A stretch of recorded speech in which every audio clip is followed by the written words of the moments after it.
At the start, the 49ers looked stronger than ever. Rookie Jerry Rice provided a needed deep threat. Roger Craig developed into a running and pass receiving star. And on defense, Michael Carter would become a punishing nose tackle. So when they knocked off the Raiders early on, San Francisco still seemed to possess the right stuff. When we played the Raiders, we thought that we had it, had it all going for ourselves. But surrounding the Raider game were inexplicable losses to Minnesota and New Orleans. The offense would sputter and misfire all year. Why were they so inconsistent? Injuries and motivation were used as an excuse, but there was no solution. And after the Bears game, the 49ers looked to be also Rams. But after they whipped the Rams, it was L.A. that watched its lead against San Francisco start to shrink. It gave us some motivation, and it helped the team get back on the right track. A snowball in Denver and a deflected pass in the Rams rematch cost San Francisco a shot at the NFC West title. But the 49ers remain philosophical. This is a very funny game. The ball bounces a lot of different ways. You can beat a good team like we did the Rams convincingly, and then they come back and beat you. That's the breaks of the game, as they say. The 49ers must win today or they're out of the playoffs. But as Bill Walsh said back in training camp, it's not over until it's over. As the season progresses, if you lose more games than you did the previous year, people begin to question how good you are, when really everything's on schedule. If we went 10-6 and still got into the playoffs, we'd be just as effective. Boy, it's up for grabs if you get in those playoffs. Give you an idea of the contrast between this season and last season. Last year, the 49ers had 3 of their offensive linemen in the Pro Bowl. This year, zilch, none. You know, Irv, are the 49ers prepared to go the hard way? If they win this game, they've got to come all the way east to play the Giants next weekend. Then if they win that, they've got to go to Chicago and face the weather conditions. They're coming off a Super Bowl triumph. Some of them are fat cats. Are they willing to suck it up and do that? There's no doubt in my mind, Brent, they're willing to suck it up and do that. Bill Walsh earlier said that they're exactly where they want to be right now, in a position to get into the playoffs. All they need is a win today to get there. All right. Brent. Can you imagine the Washington Redskin fans sitting there and actually rooting for the Dallas Cowboys today? We're going to continue with Jimmy the Greek on the NFL Today in just a moment. You know, I remember the Ice Bowl. I was in Vegas then, and Dallas was a 9-point underdog to Green Bay. And I remember it for another reason. I lost a few potatoes. Well, how about today? Who does the Greek like, San Francisco or Dallas? I have to go with the 49ers. Don't forget, I said the 49ers and the Raiders. All right. I mean, so I got to go with them. Bell continues after this word from your local station. Hammered by Jesse Penn. Karl Monroe was the intended receiver. Nobody picked up Penn.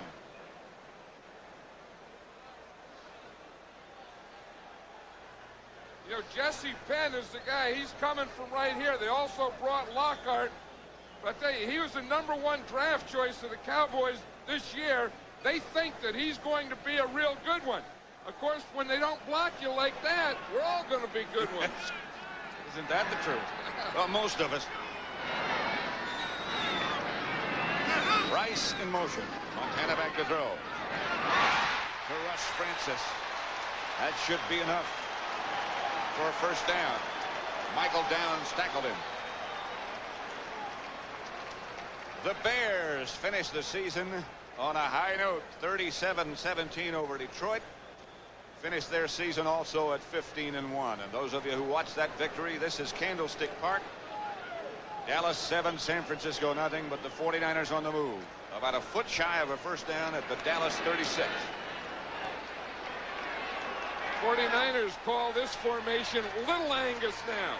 Their regular Angus is playing right guard, so Bill Ring is the blocker in the Little Angus. Roger Craig hammers over the right side for a first down. Craig on the threshold of becoming the first back ever to gain 1,000 receiving and running. Remember, the 49ers were the first guy to put the big guard in the backfield. Well, now the big guard is starting. So they put Bill Ring in as the blocker. Russ Francis shaken up a bit on the last play. He has caught the pass. His replacement would be John Frank. Montana comes over to talk to Walsh. Score here is 7-0 Dallas with 6:03 left to play in the first quarter.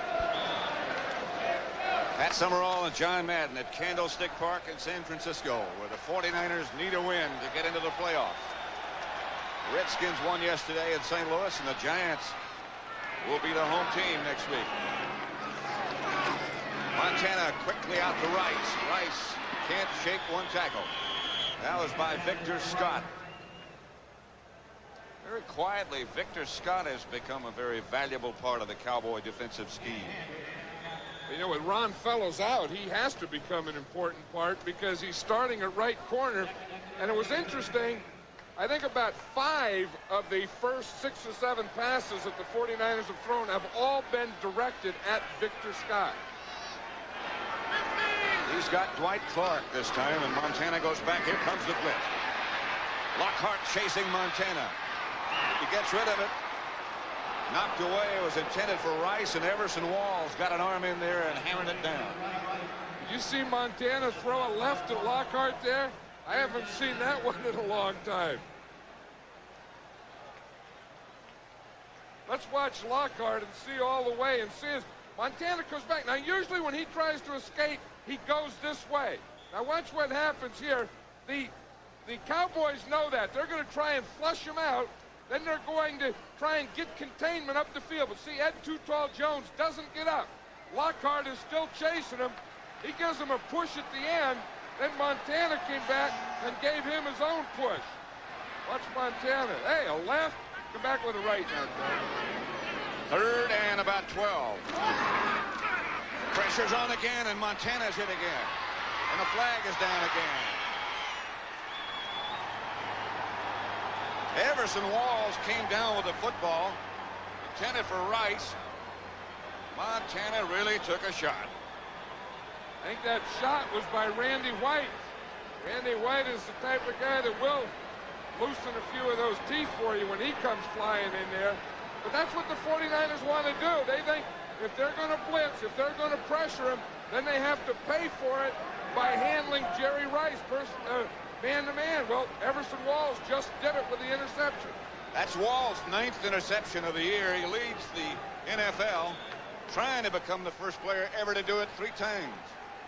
Everyone thinks that Everson Walls can't run, but you don't very seldom see anyone get behind him. And if there's ever a battle for the ball, he usually comes down with it. He has great hands. 1st down, Dallas. The handoff is to Newsome, straight ahead, and he gets only to about the 7. Pickup of perhaps 2 before Michael Carter.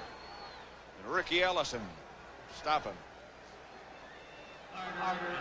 You know, Everson Walls can do 2 things better than most corners. One, he can time his jump, you see, to get up there at the right time. And 2, he has great hands to catch the ball.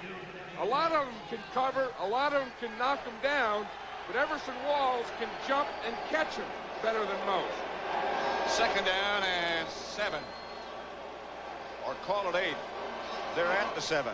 Hogeboom gives to Dorsett. He gets only a couple more, if that. Carter again, number 95 on the stop. If they're going to run inside in that tackle box, they're going to have to get Michael Carter blocked. I think they're probably going to have to get someone to help Rafferty on that. I don't know that there's any one center in the National Football League that can block Michael Carter man-to-man. Dallas goes with 3 wide receivers now as Gordon Banks has come in, and he's split out wide to the left, along with Renfro. Hogeboom in the end zone out of the shotgun. Look out for Fred Dean. He missed. Hogeboom gets the ball to Karl Powe, and they got some breathing room. That was a shot from Hogeboom. He really cut loose that ball. I'll tell you, and before he cut it loose, he made a heck of a play in getting away from Fred Dean. Fred Dean was coming from his backside free. He stepped away from him. Watch the top of the screen. Fred Dean is going to come from the right side. See him breaking free right there. Hogeboom just shakes that, just steps up there. Now he makes that rifle throw. Zip! That thing doesn't stay in the air very long. 1st down, Cowboys. It's back to Newsome, and Newsome is hit right at the line of scrimmage by Menu Tuiasosopo. Tuiasosopo is one of those run guys. You know, the 49ers have run defensive linemen like Tuiasosopo, and then they have the pass defensive linemen like Fred Dean. What you'd like to do is you would like to have these guys in when you pass, and then the Fred Dean's in when you run. And Dean is in now along with Stover. Cowboys trying to go quickly before the 49ers get settled down. And quickly they go to Karl Powe, who's got some room. He'll have another first down. Stopped by McLemore and Ronnie Lott. Looked like McLemore fell down on that play, and Powe, had he been able to keep his balance and get by him, could have gotten a lot more yardage on that play. Checking some of the other scores. Indianapolis in the first quarter over Houston. Jets over Cleveland. That's the final, 37-10. New England beats Cincinnati. That's the final. 1st and 10 here. Dallas leading 7-0. They're at their own 42. Here's Dorsett looking for some room. Not finding much. He lunges for a couple. Todd Shell made the stop. Miami shut out Buffalo 28-0, and they win the AFC East championship. The Bears finish 15-1, beating Detroit 37-17. What a year. Minnesota, 4th quarter over Philadelphia, 35-34, and Atlanta beat New Orleans 16-10. Hogeboom back to throw with time. Over the head of Cosbie. Incomplete. Carlton Williamson broke it up, or was the closest defender. And to just complete the rundown of scores, final there, Kansas City 38, San Diego 34. Green Bay 20, Tampa Bay 17. I know it comes as good news and good music to your ears that Don Coryell will be back next year. I'll tell you, Don Coryell has done a heck of a job down there with that San Diego offense, and whoever he plays, he gives fits to, and I don't know anyone that could do a better job than he does. He just needs a few more players. 3rd and 7.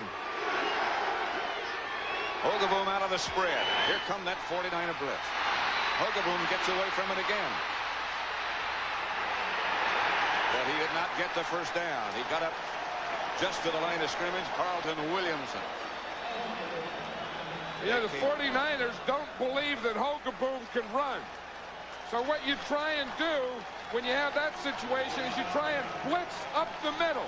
That's what the 49ers are doing. They're coming here and here, but they're going to bring them right up here, right up here. Hogeboom feels it and is able to get out before he gets hit. But this is the way you try and blitz a quarterback that you don't think can run. Right up the middle. Get right in his face. Make him put that ball down. And he wisely put it down, and he wisely got down. Mike Saxon to punt it now. Dana McLemore back deep for San Francisco. McLemore at his own 14. Cowboys right on his face. Good coverage by Albritton and Bates. They were the first ones there. 39-yard punt. Return of 2. 48 seconds left in the first quarter. Cowboys leading 7-0. Patriots at the New York Jets. And then the divisional playoffs, Cleveland at Miami. And the wild card winner against the Los Angeles Raiders. Dwight Clark split wide to the left. Rice wide right, and now he moves in motion. And Montana gives to Derek Harmon. Harmon slips down and is finally knocked down by Michael Downs. Now in the NFC, the situation looks like this. The wild card game will be either the 49ers or Washington, depending upon the result of this one, at the New York Giants. 49ers going with no huddle. The rest of the playoff picture you saw, and we'll get into it later. That's Rice in motion. Montana chased by White. His intended receiver fell down. It was John Frank who has replaced Russ Francis at tight end. This whole thing that's going on here is interesting, Pat. During the timeout, Ernie Stautner, the defensive coordinator, called the whole defense over to the sideline, so the 49ers didn't know who would be in there. Then they used their 4-0 defense. See, here they are on the sideline. See, they don't know. The 49ers don't know who's on defense. That's what they did. Then he put them all in. He put the 4-0 in. Then the 49ers went without a huddle. 3rd and 8. Montana back to throw, and the Cowboys blitzing. Montana gets it out to Rice, and he falls down. No flag. He was covered by Walls. Rice lost his footing. Now, I think we're seeing the interesting thing here that Bill Walsh talked about. He said if they blitz, we have to be able to get the ball to Jerry Rice. Now, they've been blitzing. They haven't been able to get the ball to Jerry Rice. One thing, they've got good pressure on Montana, but two, good coverage by Everson Walls. Max Runiger back to punt. Gordon Banks back for the Cowboys.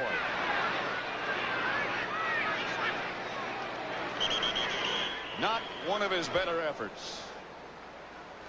Tell you, he looked like he got that rush there by Fowler. Yeah. He just shanked that thing off to his right. That looks like some of my golf shots. Get up there and you think you're really going to hit it. You're going to swing. Give it everything you got. Boom! Shank. Fowler came close. The punt traveled only 30 yards.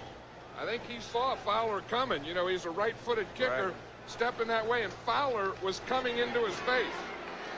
That peripheral vision will cause a shank. Fowler in the backfield with Dorsett. And they give to Fowler. Fowler goes straight ahead and looked for some room and didn't find it as Carter's at the bottom of that pile along with Hardy. He picked up only a yard. That's the end of the quarter. And the Cowboys have a 7-0 lead. Keith Griffin in the middle. And who would have thought? Redskins rooting for Cowboys. I bet they don't even know how to say it. I bet they can't say, "Come on, Cowboys."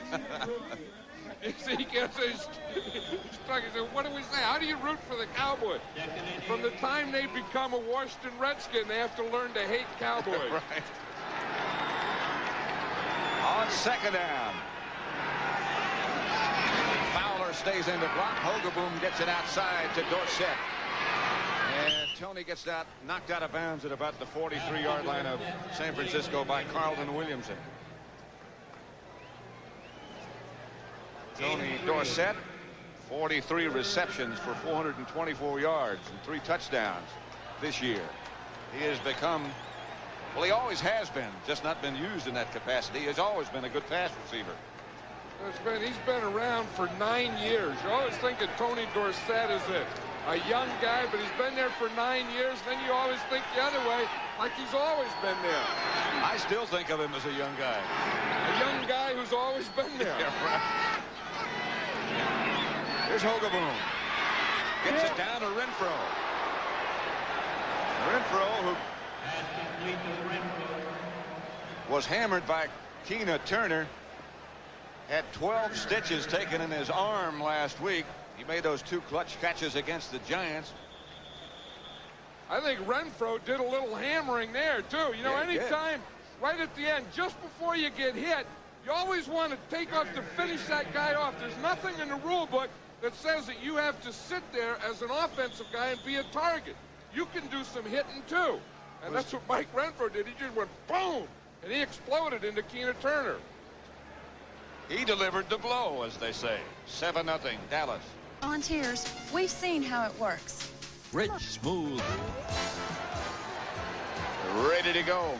Milt McCall has replaced Keena Turner after that last collision with Renfro as we caught the pass for the Dallas first down. Here's Dorsett. Inside the 49er 30. Dorsett. Here's Keena Turner, who was punished after he made the tackle on Renfro. Interesting, we were talking to Tom Landry last night, and I asked him why he continued to coach and be so successful as long as he has, and he said, I like to see people be as good as they can be. And he cited Mike Renfro, saying he has gotten 120% out of his ability. He said that's his biggest thing in coaching, is seeing that. Here's Hogeboom. Gordon Banks had a step on Dwight Hicks. Looking back into the sunlight, and Hogeboom had the ball there just a little too far. You're talking about guys that have impressed Coach Tom Landry. That's one right there, Gordon Banks. They just signed him a week ago. He'd been at New Orleans, played in the USFL with the Oakland Invaders last year, and then came into camp, and Tom Landry liked him right from the get-go. He's their punt returner, and in today's game, he'll be used as a third wide receiver. Getting a lot of coaching over there. 8 out of 11 for Hogeboom. 1 touchdown to Cosbie. Newsom is moving. 49ers on a blitz again, and Hogeboom fires outside, complete to Timmy Newsom. Ronnie Lott really upset. There's a flag down there, too. Yes.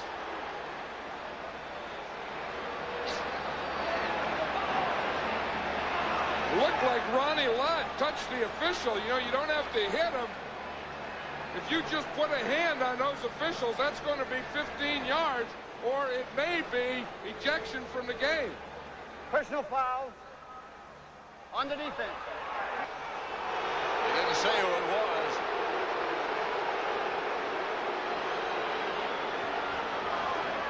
I think the 49er defense thought it was an interception. Let's see right here. They thought that Hicks had the interception. Now the ball is down there. Hicks comes up with it, but is out of bounds there. I don't know about that one. Then Ronnie Lott was arguing about it. Watch Ronnie Lott there. See, he put his hands on the official. Push him from the back, just at the corner of the picture. I don't know that that was a reception, though. I don't know that they weren't right in their argument.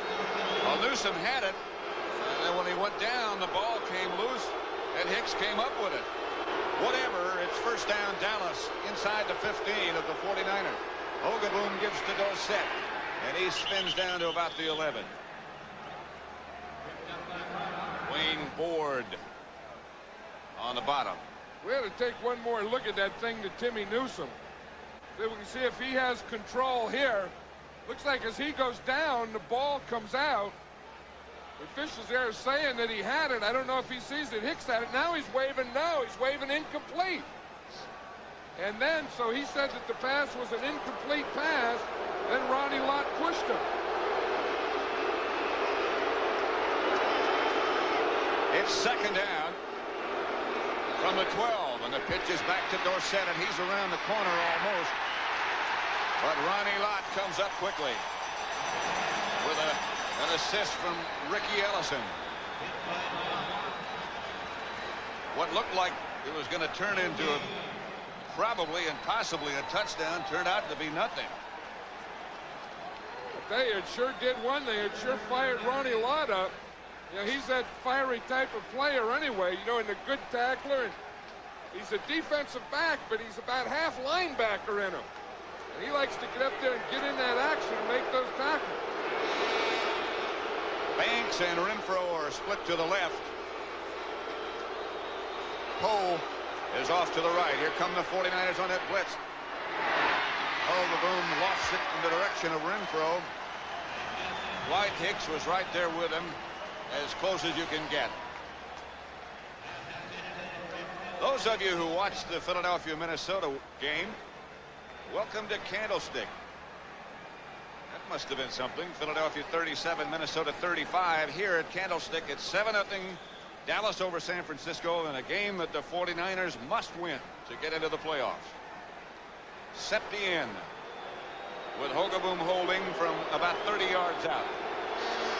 Call it 29, just inside the 30.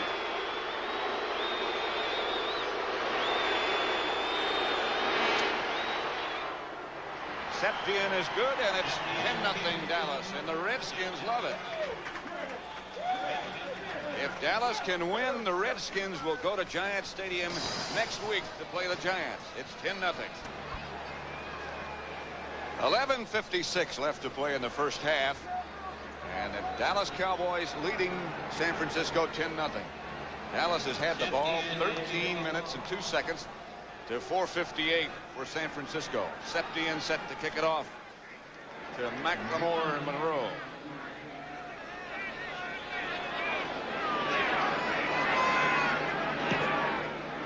The kick is going to go to Karl Monroe at the 7. Monroe outside the 30, about the 31 before he's stopped by Steve Diassi. 24-yard return. 1 week from today. It begins at 12:30 Eastern Time with the NFL Today. And then John Madden and I will have the pleasure of calling that game. Either the 49ers or the Redskins against the Giants. And it's a long train ride back, isn't it? Starting Tuesday to get back there for next weekend. Montana. Cowboy blitzes a flag down. Solomon was open. 2 flags down. And a 49er down. And a shift by the Cowboy defense. A lot of things going on. I'll tell you, that would hurt. Now, that's the center, Fred Quillen. Now, what happened is the 49ers lost their starting right guard, Randy Cross, or all-pro right guard, who was also their backup center. Guy McIntyre is playing guard in Cross's place. They do have Fred Hill, who they just signed. John Hill, I'm sorry. Defense, illegal use of the hands. Defense, 5-yard penalty. There is John Hill, a veteran of 14 years in the NFL. The illegal use of the hands is right up there on Victor Scott on Freddie Solomon. Now, it was in the 5-yard zone. It was okay. It was a legal area to hit. The only thing they had to call that on was that he hit him in the face. Fred Quillen coming out. Montana had a chance to come over and converse with Bill Walsh a little bit. Derek Harmon is out also. I bet Montana would like to take a few snaps here from John Hill.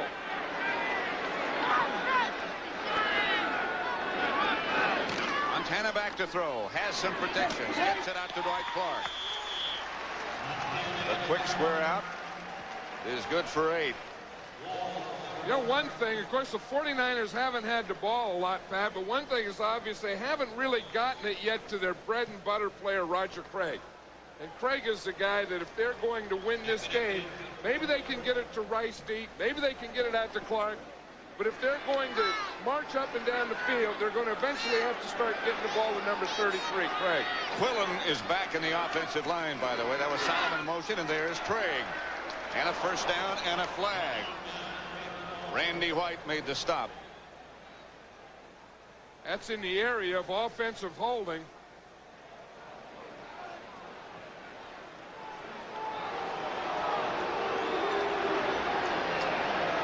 That's what it is.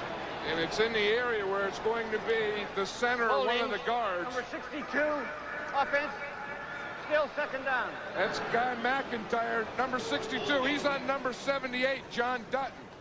You see now he fires there. You see that right arm? It went right down behind the knee, and then he got what they call a takedown. How you doing wrestling? You fire into the guy, then you go down to your knees and grab his ankle. That's what McIntyre was doing. Not much question about it. Second down, 12 at the 34. Home set back is Craig, and they get to Craig on the draw play, and he has no place to go. Dexter Clinkscale and Bill Bates and Don Smurrick read it well. Craig again trying to become the first individual, not just back, although that makes sense, doesn't it, in the history of the NFL to get 1,000 yards or more, both rushing and receiving, and he's getting close. That's up to date. Third down and 10.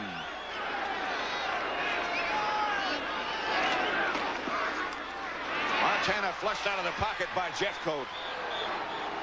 Jeffcoat with his favorite move. One thing that Jeffcoat said last night, he said, if I get in there and I get a sack, do me a favor and give me a chalkboard. Here's Jeffcoat, go right here, coming in there and putting the pressure. Boom, boom, boom, boom, boom. Told him I'd give him some good boom, some good pressure. See, he starts there.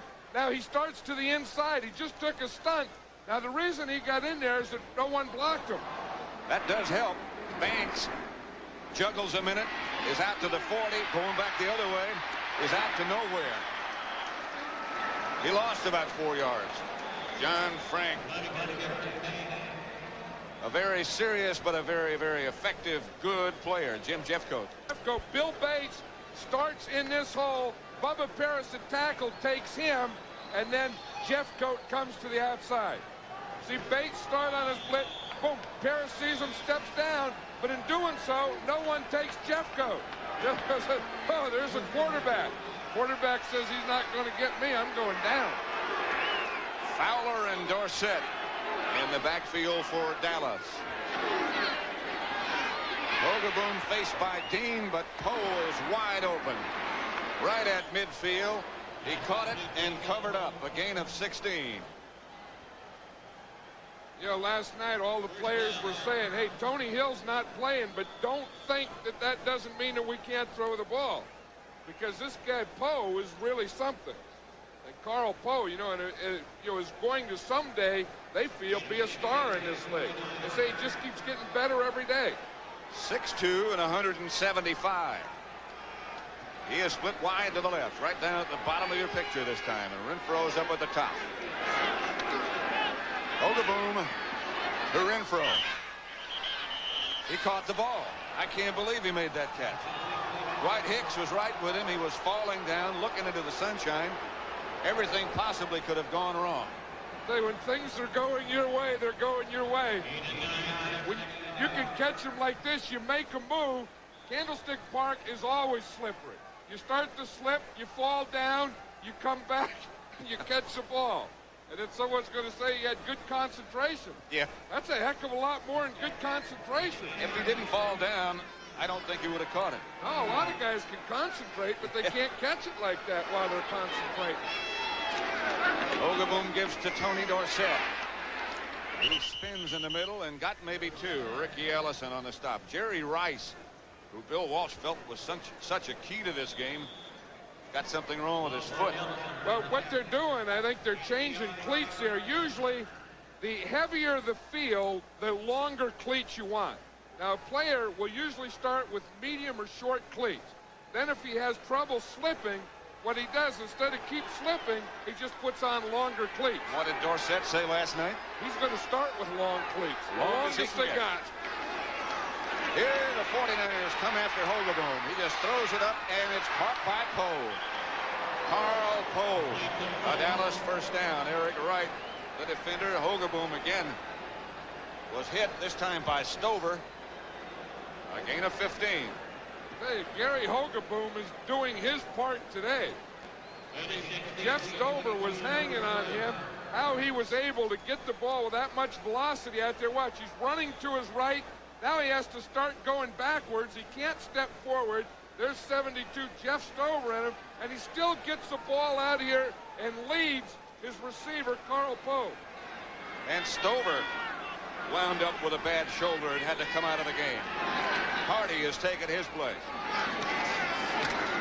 Hogeboom to work again and going for Renfro, and he had it and lost it. That was almost a touchdown, Cowboys. McLemore. Watch this move coming up. Well, it's a post corner.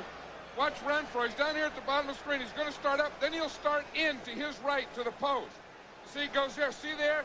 Now that gets a defender going in, McLemore. Then he turns back out. Then he flattens out. He's done it all so far. He's done all the move things. Perfect pass right in his hands, and he drops it. Maybe had he fallen down, he would have caught it. Something else could have gone wrong. Yeah. That was some move, though. The old post corner. Sell him on the post and run to the corner. They're at the 49er 23. Hogeboom back, and here they come again, chasing Gary. And down he goes at the 30 in the hands of Keena Turner.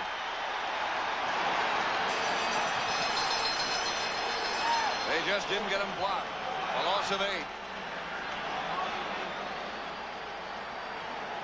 Keena Turner is one of those guys.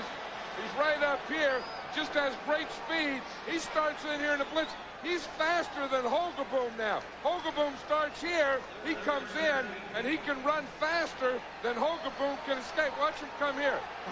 Watch that speed. Keena Turner's a linebacker, but he runs like a wide receiver. So that'll make it 3rd and 17. Back at the 30. Hogeboom back in the spread. And here they come after him again. Dorsett is open. He had 4 steps.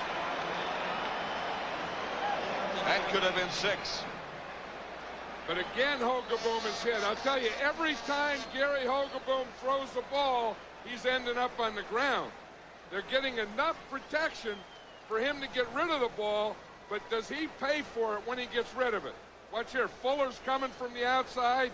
He gets knocked down. He gets pressure. There's Dwayne Board coming right up the middle. Fuller gets off his block and knocks him down. And now Hogeboom has to stay in and hold for Rafael Septien's 48-yard attempt. It's a pretty impressive statistic. 22 straight on grass. Could be 23. Just got over the crossbar. It's good. And the Redskins are loving it back in Virginia. It's 13-0. Dallas over San Francisco, 7:17 left in the first half. Dallas 13, San Francisco nothing. Christmas Day, 13-0. The Cowboys said they were coming into this game very relaxed. And as you said before, maybe there's something to that. I think it is. I've never seen the Cowboys over the years a relaxed team. They always seem to be, you know, the very serious team, the corporate type team, and today and last night they were relaxed. And maybe that's a good way for them to play. Maybe so. Ball just fell down. Right, the ball blew off the tee, I guess, or maybe it just fell off. There's not much wind. Well, you know, these soccer-style kickers, they never put it straight. They always have to get it, you know, kind of cockeyed and crooked and at angles. A lot of times it won't sit there at that angle. They do very few things straight. Or normal. Septien. It will be Karl Monroe at the 10. Monroe hit down at about the 25. And the Cowboys are saying they came up with a football. Let's see. 49er offensive unit, meantime, is coming on the field. 16-yard return. 49ers maintain possession. Bill Walsh. Not too happy about this year or today, I'm certain. You know, he's looking at that script. You know, he always scripts the first 25 plays of the game. And last year it worked so well for him. He said this year they just keep giving him different defenses and it hasn't worked. Here's Roger Craig. He breaks the tackle and gets the 49er first down. Mike Hegman finally stopped him. Well, the Cowboys are doing something we haven't seen in shifting their offensive tackles. Well, they've been doing that in the first half here. They take John Dutton and they switch him from the left tackle over the left guard, and then they take Randy White and put him at the nose over the center. Never seen him do that before. Roger Craig has gone over the 1,000-yard mark in rushing. He has 1,006 now after that run. Now to get it done receiving. Craig fumbles. The ball's up in the air. Dallas ball.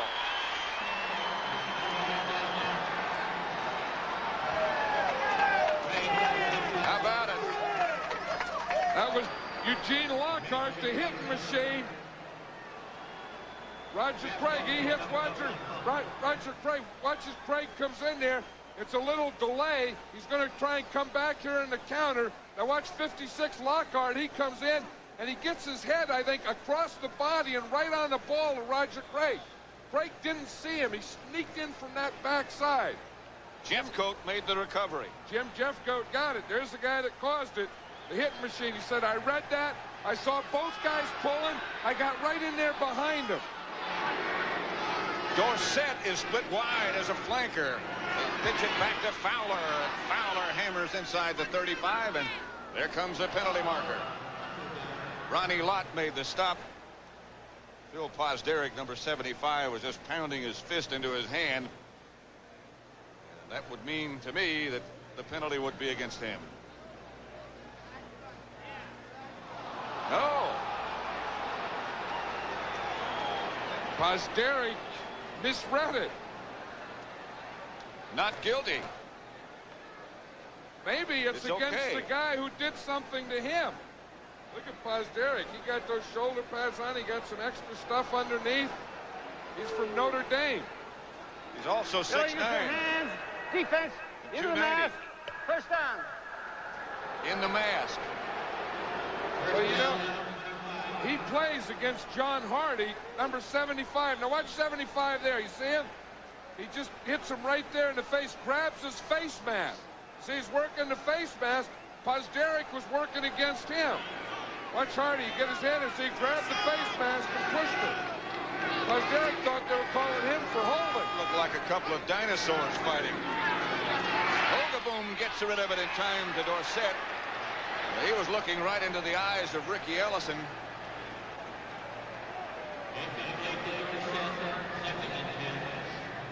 Hey, he really is paying for it today. Gary Hogeboom is having a good day and leading these Cowboys, but he's going to have a sore day tomorrow if they keep going like this and keep letting one of those linebackers get free all the time. Wow, yeah. Todd Shell was the free linebacker that time. You know, I never believed in that, but they call that the hot receiver. You let a linebacker go and the quarterback has to get rid of it before he gets there. Yeah. That's easy to draw up and hard to do if you're the quarterback. You better carry 5 quarterbacks if you think that philosophy's good. Here's Dorsett. Way and the ball is away. And still away. And the 49ers have to come up with that. And Hogeboom is up in a fracas with Tuiasosopo. He'll lose that one. That's a mismatch.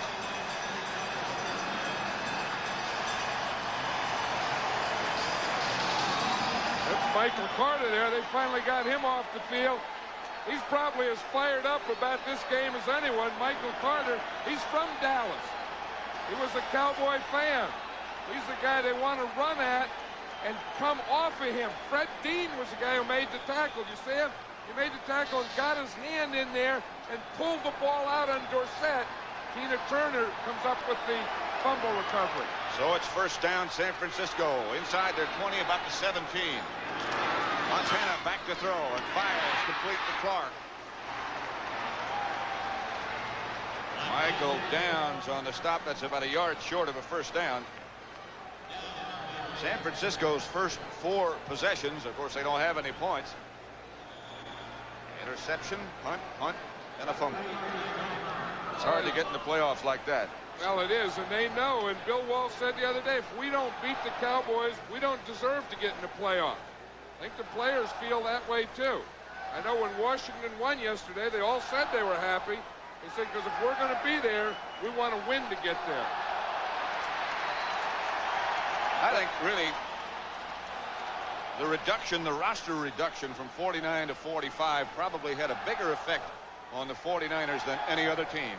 I would think so, because they use more players than any other team, both on offense and defense. It really hurt them on special teams as well. Montana, 7 out of 13. Here's Craig. He only got a yard. Eugene Lockhart.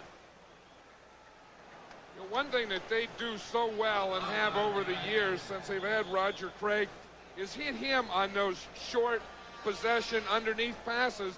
I'm surprised so far that they really haven't gone to that. The Cowboy defense, when they're in their flex, is darn near impossible to run against. But it's always easier to throw some on first down. That's the book on Craig. That's Russ Francis on the move. They get it out to Roger Craig, and that's the play you wanted. Jesse Penn gets him out of bounds. That'll bring up a third. That's an interesting thing about that play that they did, is they were trying to run a real pick. They were trying to come in and block the guy. Watch Russ Francis. He's going to come in here and try and block the linebacker and get Craig to the outside. You see the motion man comes in. That's Russ Francis. He's going to block right there, try and get the guy who's supposed to cover Craig. Then he comes out in his pattern, and they want to get Craig free on the loop. That might be slightly illegal. Well, I don't know. I said interesting. I don't know if it's legal or not. It's interesting. Montana gets it to Rice. Covered by Walls, but it's across midfield. A gain of 14.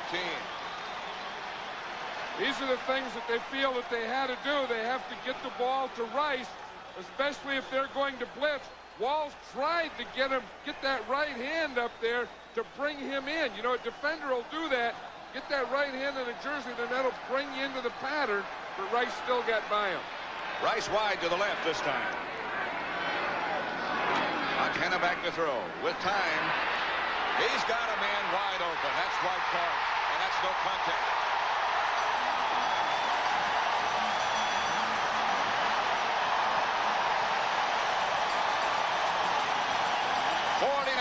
Touchdown pass from Montana to Clark.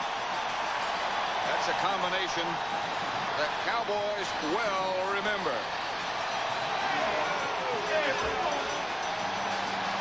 That was the pattern that the 49ers worked on all day. They call it the shake pattern. It's a post. He starts a post, then he goes to the corner, then he goes back to the post. It's post, corner, post. They call it a shake. They worked on that all week.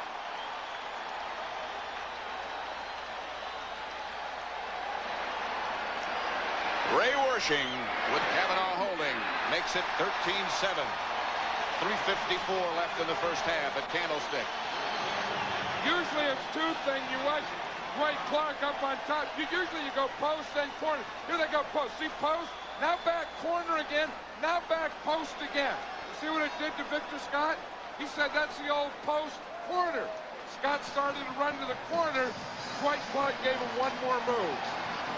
He ran a great pattern, didn't he? 13-7. 3:54 left to play in the first half. The Cowboys leading 13-7. San Francisco just scored on a 49-yard pass from Montana to Clark. 5 plays, 82 yards. A minute 52. They kept the ball. A must-win situation for San Francisco. Washington's kickoff goes to Kenny Duckett at the 5. Just outside the 20, hit hard by Ron Ferrari. A return of 17. Let's look at the touchdown pass again. Anytime you get to the post, you have to get rid of the free safety. Now, because they blitz, he's man-to-man here, so he steps up. Here's Clark. He starts up. He comes post. Then he goes corner. Scott goes to the corner. Then he comes back post. Post, corner, post. Safety is up. Watch Clark outside. Victor Scott. He really gets some turn. Here he goes about. Now he gets some turn there when he gives him the second corner. Wide open. Michael Downs up because of the blitz. Cowboys have the ball at their own 22. 1st and 10. That's Fowler behind Hogeboom. And behind Schultz. This is Dorsett. Beg your pardon. Ricky Ellison on the stop.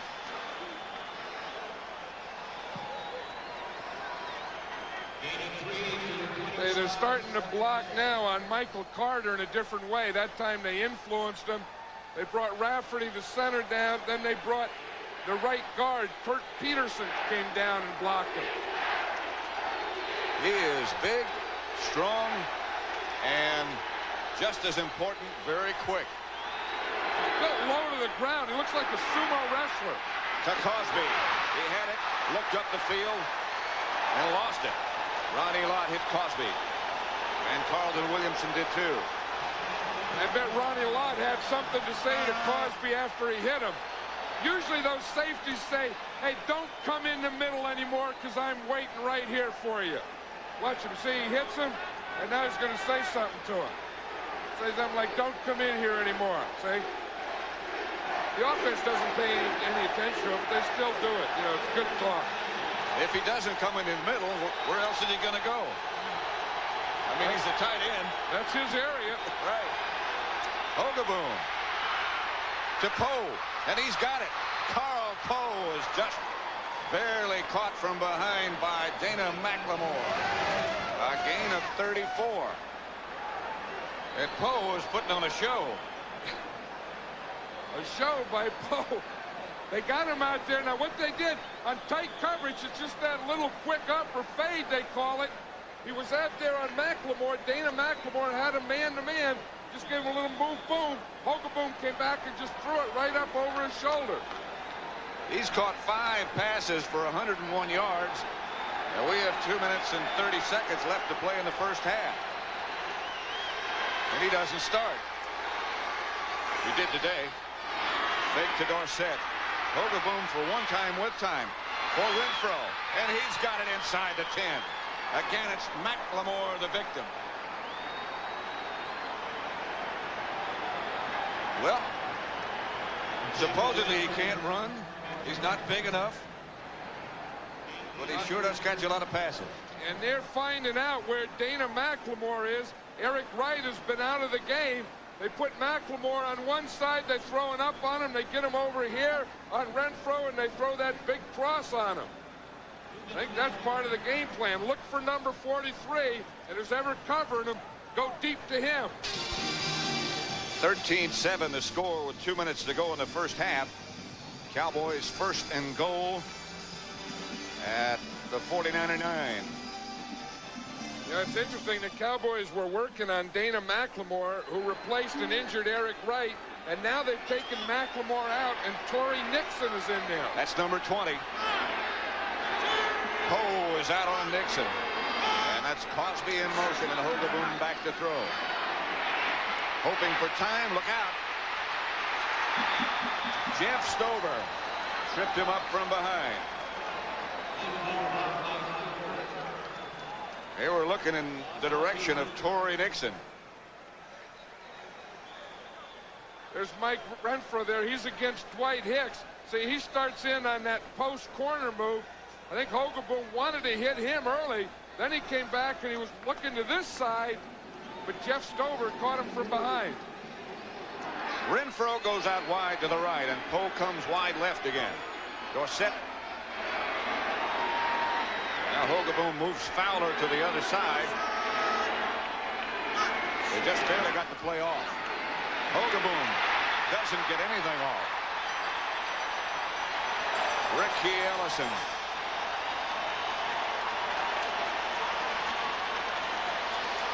There's a fired up linebacker, Ricky Ellison. He loves it when you're going to run.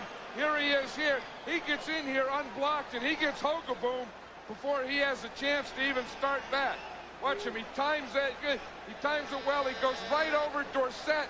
Hogeboom tried to throw it quickly, couldn't, had to bring it down, and Ricky Ellison says, I got me one.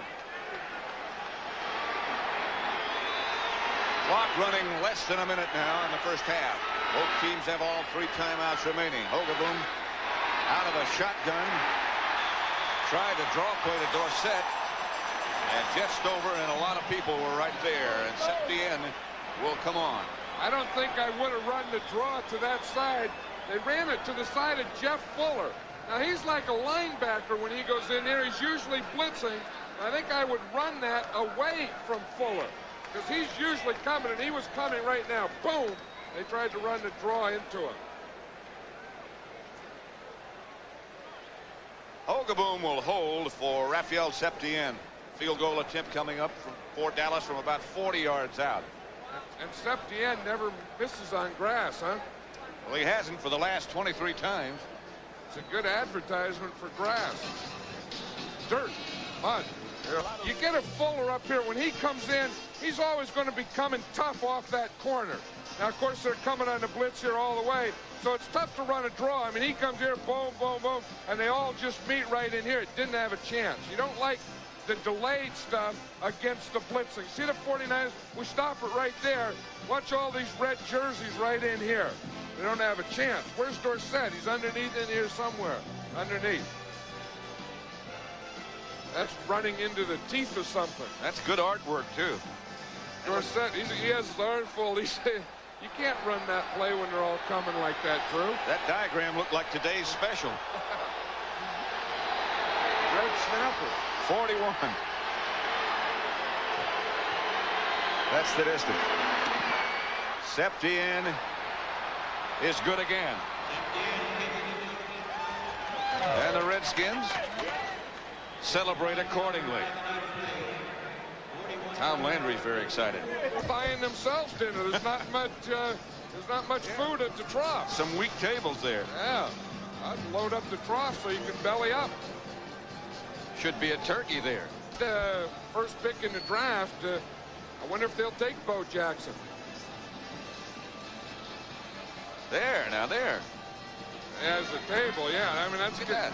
They got flowers. How'd you like to go to a game like that? Have you ever done that? I wouldn't have. Whatever they have in that glass, I wouldn't have. That's weak. Septien bounces it to John Frank, who juggles it and bounces up.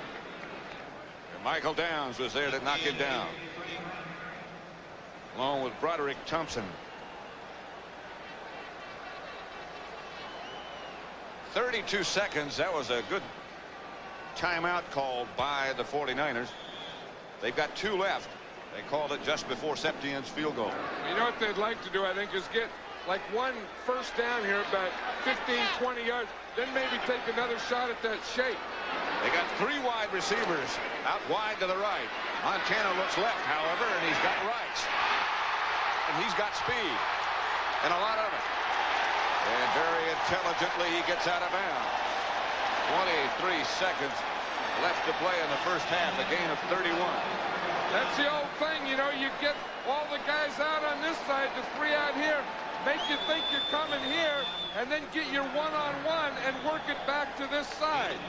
That's what the 49ers did on that play. They had the 3 over there, Jerry Rice, back here, Singleton. You see, they got him single. Oh, they should have kept him going straight up. Now they have the 3 wideouts lined up, one behind the other. That's Too Tall Jones and Randy White meet at the quarterback. The second time Montana's been sacked. Now they call another timeout. That was an interesting formation. You know, that was a formation that Jerry Rice played in when he was in college in Mississippi Valley. They put the 3 wide receivers out here, lined up like an I formation. Here it is out here. You see they have 1, 2, 3 all lined up. Now they were splitting off, all going in different areas. The Cowboys just got up and bumped them around pretty good. No one was open. Montana didn't have any time. He had to take the sack. That was good coverage. Here they got that same formation again. I bet they go to the left side this time now. Montana goes quickly in that direction and got Rice quickly. Inside the 40 to about the 38. They have 1 more timeout left. A gain of 14, and they took it. Of course, that's their last timeout. They had the 3 wide receivers on this side. Rice over here, this time again against Victor Scott. Now instead of going deep, he goes up and then boom, comes in on the slam. Gets the ball to about the 35, 34. Now right there, that'd be a 51-yard field goal. This is what the other side looked like. 1, 2, 3. Lined up. The Cowboys are lining up on there. Now what they do is they're going to bump the first 2. That's a smart thing. 49ers have no timeouts left, so they're going to throw 1 more pass. They either have to throw it to get it out of bounds or throw it into the end zone. They have 11 seconds left to go. The NFL today at the half with Brent Musburger. And they had 1 block just before the half for a touchdown. How'd you like to go through life with your head down? It depends on what you are. Like if you're, you know, hunting for gophers or playing golf, it's good. Quick pass outside of Francis. Francis got him in range. Now watch Wershing when he comes onto the field if we can. He never looks up. What he does, though, is he looks at those hash marks. Because if you go straight down the hash marks are the same width as the goalpost. But the goalposts are a lot farther away, and they look a lot more narrow. So he won't look up at them. This is going to be from just inside the 30, so make it 39 yards for Wershing. He says to his holder when he first comes onto the field, while he's not looking up, help me, help me. Wershing is down the pipe with no time left. He makes it 16-10.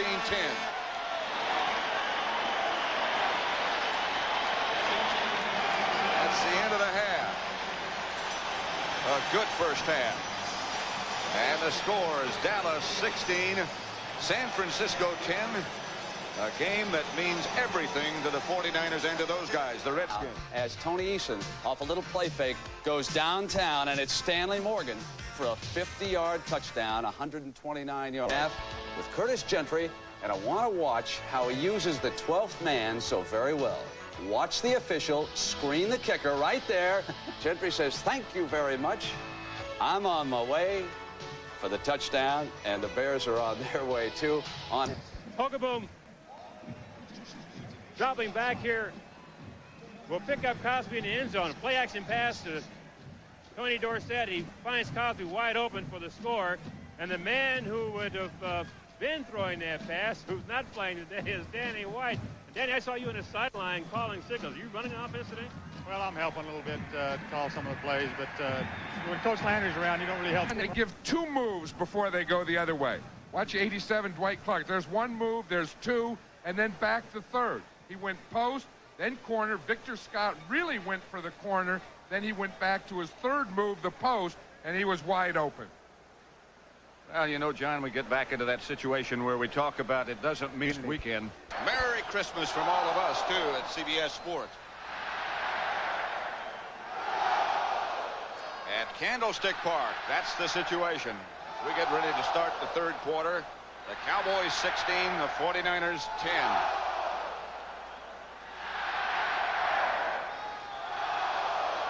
Here's Septien with McLemore and Monroe back deep. The bounce goes past both of them. Monroe chases it into the end zone and downs it there, and the 49ers will start from their own 20. Perfect day. Boy, weather-wise, you couldn't ask for better. And look at this. In 1985, the 49ers have had 9 halftime leads. Last year, when they went 15-1 and 19-1, ultimately, they had the lead 18-1, sorry. Well, that's when they had that script. You know, Bill Walsh had that and was working so well. It's not working as well this year. He said they're doing better in the second half, though. Montana quickly to Rice. With Walls trying to cover. He stepped out of bounds.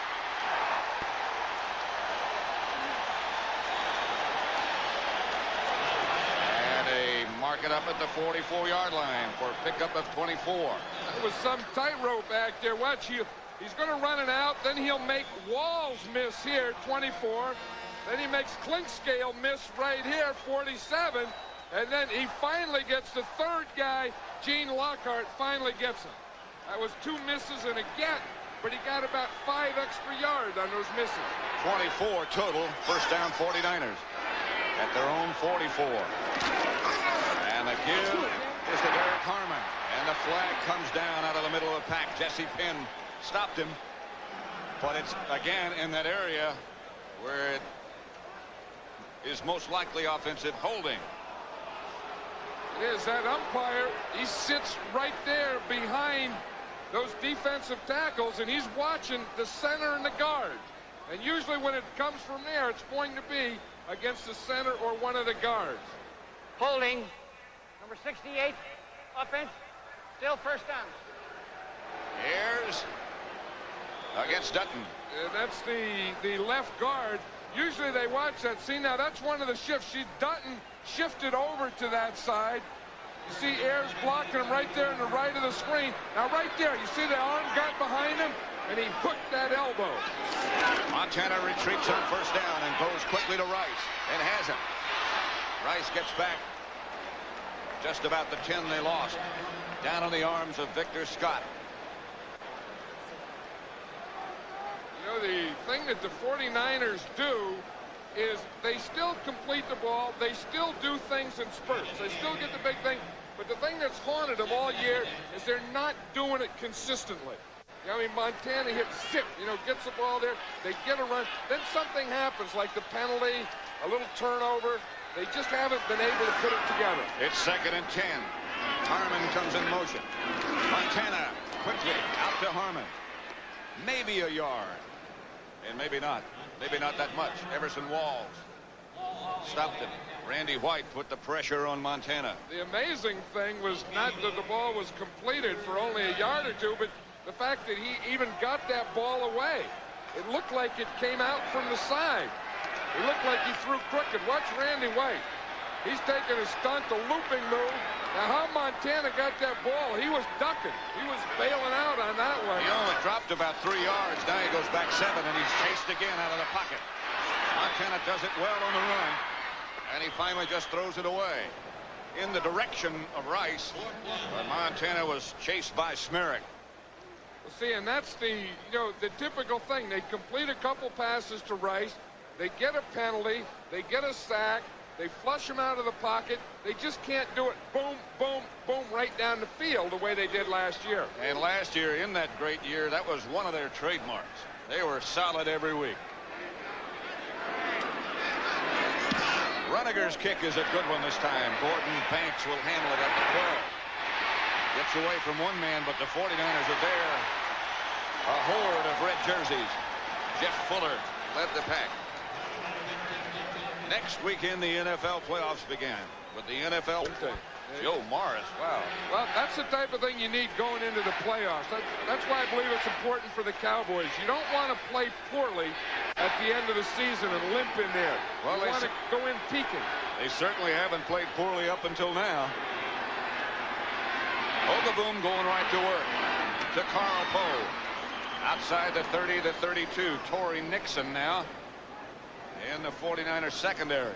They got him from the Redskins. Well, you know that has to be their game plan. Eric Wright was in here early, got injured. He had a hip flexor. Then they put Dana McLemore in, and they just threw wherever McLemore went. Now they took McLemore out, replaced him at the end of the half with number 20, Torrey Nixon, and that's the guy they're working on. Todd Fowler is the back with Dorsett. 49ers blitz. They call it. Screen pass to Dorsett, and Dorsett gets another first down for the Cowboys out to the 45. Ronnie Lott, Todd Shell tripped him up. Well, you know, they're still working that side. They hit the pass out there. Now they throw the screen pass out to that same side, to the side that Torrey Nixon's on. He was in a zone coverage. He has to come up. You see 20 coming up to the outside. Then they cut back inside him. They're still working that side. You find a little weakness, and you keep going at it till they stop you. Rafferty got out there in front of that screen, and he blocked Torrey Nixon. Hogeboom, the quarterback. White is not dressed if you joined us late. Hogeboom rolls right. Got good protection. Pass is picked off by Dwight Hicks. Hicks by Fowler. But the 49ers have it in Dallas territory. Big play for the 49er defense.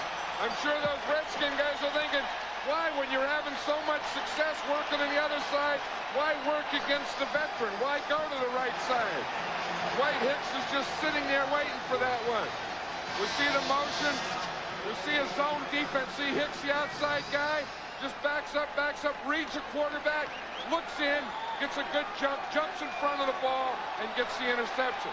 I don't think Hogeboom read that as a zone defense. He was trying to go to Cosbie. Montana has him at the Dallas 44, and he should go right to work to Craig, and he does. And Craig hammers for about 9. Inside the 35, stopped by Dennis Thurman.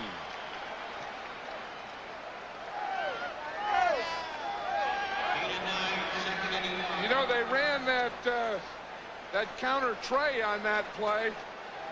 And we'll see it here. You know, where they do this, they pull the offside like this. Oh, it was like this. Excuse me, I had the wrong side. And then he goes that way. Well, that's the play that the Redskins use so well that everyone's running now. The back takes a counter step, the off guard and tackle pull. That was the 49er version of counter tray. There's good for 9. 2nd and 1. They give again to Craig. Craig is to the Dallas 30 before Jesse Penn gets him down with an assist from Eugene Lockhart. Craig already over 1,000 rushing. This has been a big week for Roger Craig. He won the Len Eschman Award. That's the players, you know, picking the best player and the most inspirational player. He won that this week. He won the starter in the Pro Bowl this week. And his wife is having a baby this week any day. And what an enthusiastic individual he is. He enjoys playing this game. Montana has some time. And he has Francis. who juggled it but held on at the Dallas 20. Walls and Scott, a gain of 8. You know, it's funny how you go to training camp and you go through the 4 preseason, 16 regular season, and for these 49ers, it all boils down to one more half of play. Either they get it in this half and they go on, or they don't, and the season's over. This, indeed, is the playoffs for them. 9:45 left third quarter. Craig, the lone setback. And they give it to him. Maybe one, but maybe enough for the first down. It's going to be close. Randy White made the tackle.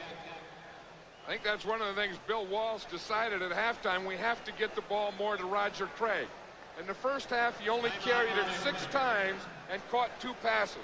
He only had his hands on the ball 8 times. I think when you look at that at halftime, you look at those stats, you say, he's the hottest player we have. We have to get him the ball.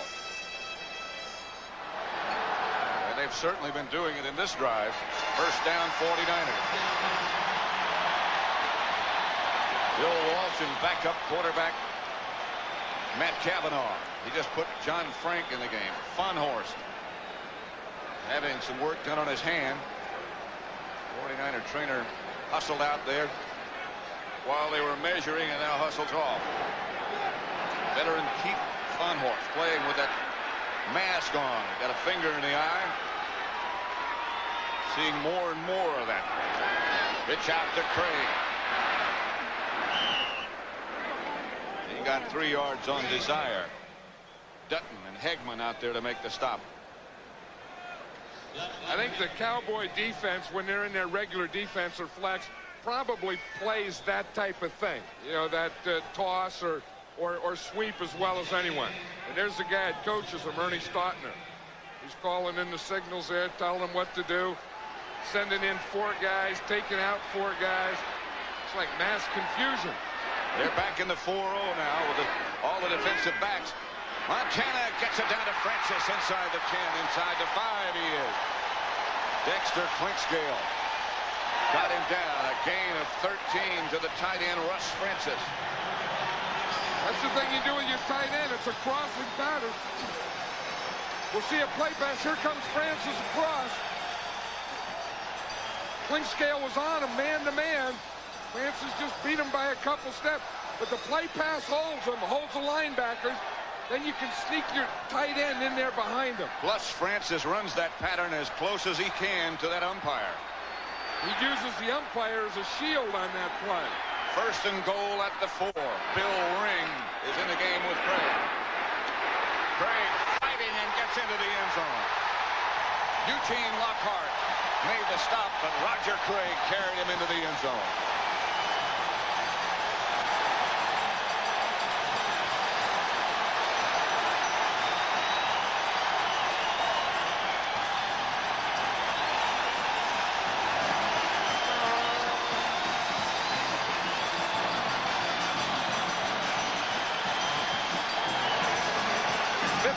Touchdowns this year for Roger Craig.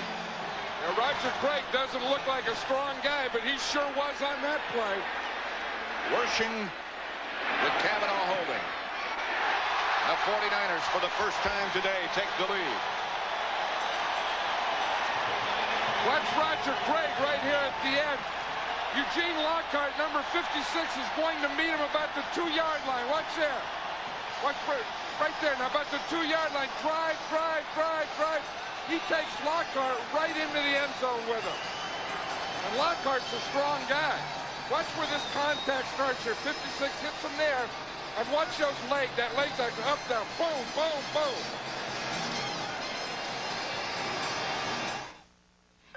Had John Frank down there. They were 2-timing him. And that's where the flag was, away from the return. Illegal use of the hands, a push to the back on the return, number 40. A push in the back by Bates. 4-yard run doesn't sound like much, but this one is, this touchdown. I tell you, usually the middle linebacker is man-to-man on the fullback. And it's usually me against you. Fullback against that. At the end of that play, they kept going after it. Hogeboom hands to Dorsett, and Dorsett gets nothing. Ricky Ellison again. one of the leaders on this 49er team. And he is fired up. I tell you, that's what a middle linebacker is supposed to look like. You talk about eyes, you talk about determination, you talk about going to go out and get a runner. That's Ricky Ellison in this half. What do you want? Come on, get it in here. Bill Walsh said to us yesterday he was afraid that Roger Craig was worn down a little bit because of all the activity. But he sure doesn't look like it, does he? Never takes a day off. Hogeboom back to throw. A lot of time. Renfro somehow wide open again. Renfro out of bounds over in front of the Cowboy bench by Hicks and Lott. But they're all the way up to the 45-yard line. Hey, that had to be a zone defense where Hicks was going to take the short, Lott was going to get the deep, which they get the play fake. Now Hogeboom starts to run out to the right, and look what he finds wide open. No short guy, no deep guy, nothing. Finally, Dwight Hicks gets over and misses, and Ronnie Lott rides him out of bounds. Well, that's a good illustration of what you can accomplish if the passer has time. First down at the 46. Hogeboom screen pass out to Fowler, and Fowler nothing doing. Again, it's Ricky Ellison. Here's a guy that a lot of people thought would never play football again with all the knee operations he's had. Well, he had those bad knees, and he played at USC, and they thought when he came out that he would never be able to play professional football or any kind of football. The 49ers gave him a shot. Jack Reynolds took him under his wing. The knees have held up, and Ricky Ellison is a heck of a middle linebacker, inside linebacker in the 3-4. And the leader. Really, he's taking Reynolds' place. Here comes the blitz. Hogeboom gets outside of it. Finally gets it away and throws it away. Karl Powe was in the area. I'll tell you, you have to give Tony Dorsett an A for effort. You know, he always runs the ball, and you always think of him as a runner. That time, he had a block. And watch the result of that. I'll tell you, that was some collision. Watch Ricky Ellison come here. He's going to come and have a collision right here with Dorsett and just run right over. Watch Dorsett in the fake. Now watch him hit here. You go, whoa, he goes right on his back. Ellison keeps coming. Dorsett said, I was supposed to play fake. No one said anything about blocking. Out of the spread formation. Cowboys going now with their 3 wide receivers. 49ers. Pass is picked off by Ronnie Lott. Over the head of Powe, and Lott still on his feet. Back at just about the same spot the last drive started. Overthrown.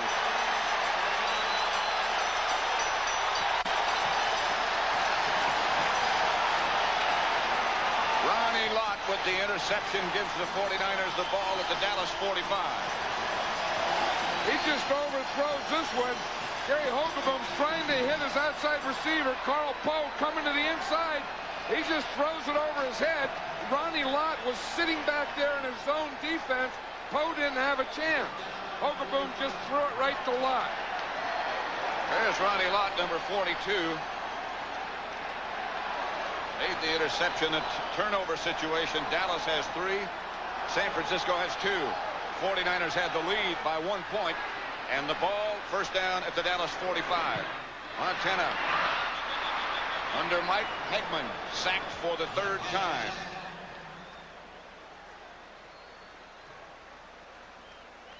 That is as significant a statistic and tells as good a story as any that's kept in football. In the 10 games they won, they were plus 24 in the turnover department. In the 5 losses, they turned it over 14 times. They'll eat you up. Here they go with the stacked deck on the right side. 3 receivers lined up behind each other.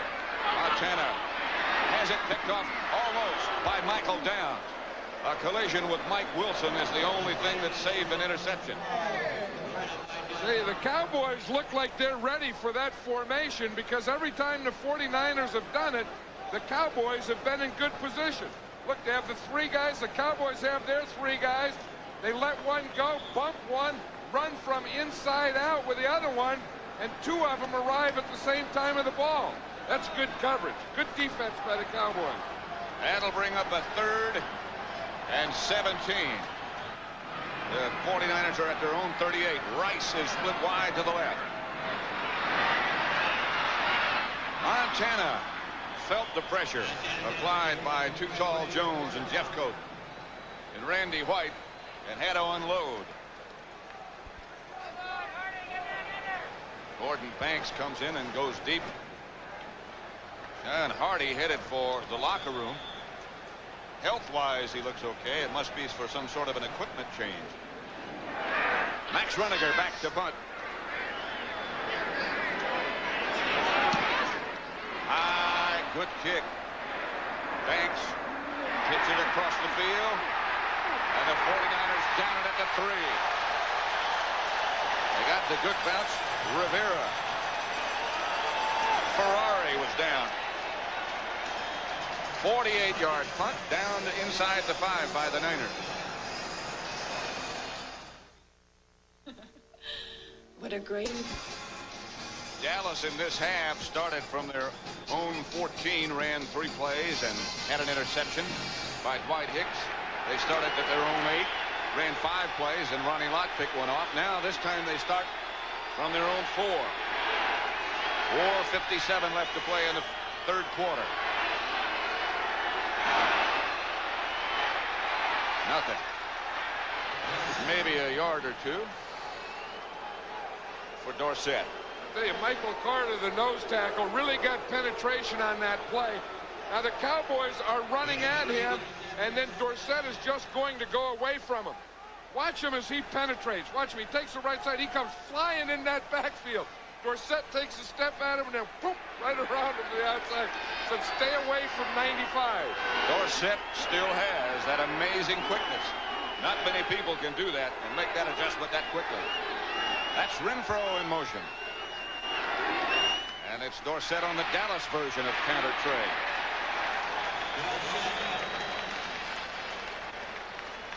Wayne Board was the first man there, number 76. The word on John Hardy, whom we saw headed for the locker room a minute ago, is that he has a problem with his elbow, but he should return. Dorsett 70 carries 45 yards. This 49er defense is sure a tough one to run against. When you get all running starts with a nose tackle. When you get a nose tackle like Carter in there, Dorsett's not going to get those 100 yards. 3rd and 5. To Renfro on McLemore. I'll tell you one thing, the Cowboys found McLemore again. That is the 49er nickel defense. That's why McLemore is in there. They just look for him. They've beaten him short. They've beaten him deep. They've beaten him on the right side and the left side. I'm sure they're just trying to find him, get a matchup there. Hogeboom's looking for it, and then go into that guy. 5 catches, 99 yards now for Mike Renfro. That one was for 13. More importantly, it was for a Dallas first down. Hogeboom gives him the draw play to Dorsett, who gets outside the 25. Michael Carter on the stop. Dorsett was saying last night that they're probably going to run a lot of draws, and again, because the 49ers penetrate, and they want to let them penetrate, find out where they're penetrating to, then run away from it. We were talking to Gary Hogeboom last night and asking how much this game meant to him. And to him, it means a lot. But sure, I think it means a lot what he's going to be doing next year. 2nd and 6. Blitz by the 49ers. Todd Shell. And down goes Hogeboom. You know, Dwight Hicks was coming from the left side. He didn't get there. Todd Shell got there. But I think it's right here. I think Hicks starts here all the way. Hogeboom sees him when he's back here, looks at him, holds up, and then he gets caught from the backside. But watch how they start the blitz. Hicks is all the way. See him sneak, sneak, sneak, sneak. Now he comes in there. Now right here, you see Hogeboom sees that, turns the other way, and there's Todd Shell. That's a long way to come to blitz. That sure disguising it. Renfro and Newsom this time wide right. Poles to the left. They're faking blitz again. This time they back out. Hogeboom with a lot of time. Buying some more time. And now Fred Dean finally gets him down. And the Cowboys will have to punt it. 5 sacks by the 49ers. Well, I think we have to give Dana McLemore credit on that one, Pat. They were trying to go to him again, but he had Mike Renfro covered on that one. So Hogeboom couldn't throw it when he wanted to, had to hold it, and the rush finally caught up with him. Mike Saxon back to punt. And Dana McLemore standing for the 49ers back at his own 45. Saxon about 2 steps into the end zone. All out. He gets rid of it. Not a good kick. McLemore is hit just as soon as he catches the ball by Kenny Duckett. And it's a miracle that he was able to hold on. Duckett came flying down there, ran into McLemore, jumped up, and he got a little wobbly. Watch it. McLemore's watching it. Here comes Duckett right in the chin. He hit him. Woo. Don't tell me they don't care who wins. Minute 59 left to play in the 3rd quarter at Candlestick, with the 49ers in a must-win situation, leading by 1 point.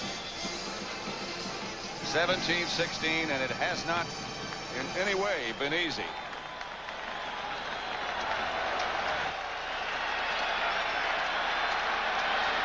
Montana and the 49ers have the ball at the Cowboys 46. First down. He gets it out quickly to Craig. Faced by Downs, and finally shoved out of bounds by Downs. Yeah, we were talking about Roger Craig and how he works. He never takes a day off. On their day off, he comes in and he works out.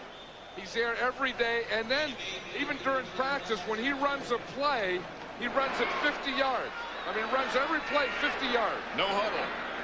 49ers go quickly. Montana goes back quickly. Gets it out to Craig. Chased by Lockhart. And now he is... Roger Craig has done something that no one else has ever done in the history of the NFL. He's gotten over 1,000 yards rushing and over 1,000 yards receiving. The first player in the history of this game to do it. 1,023 running, 1,012 receiving.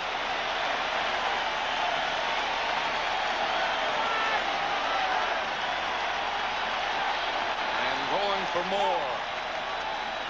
And the hopes of these 49er fans. Francis in motion.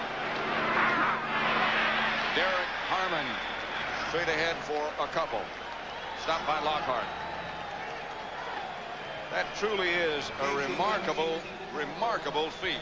And that is not all that Roger Craig can do.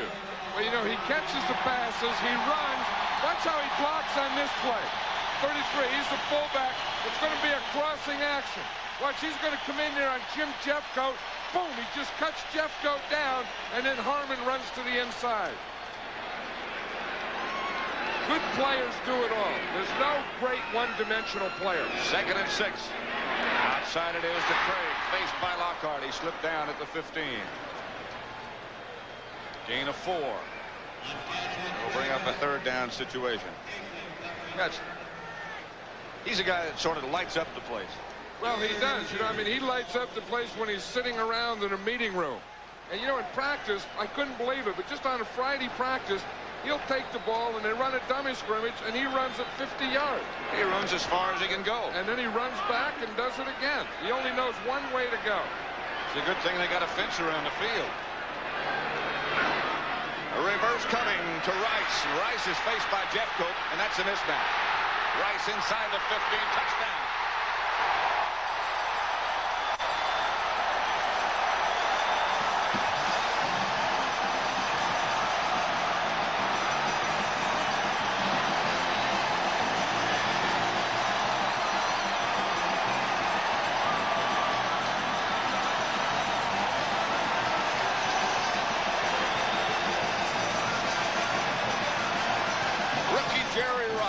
Mississippi Valley State. And he is everything they thought he would be and more when they took him #1.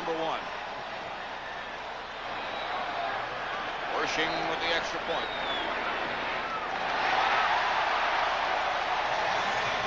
24-16 San Francisco.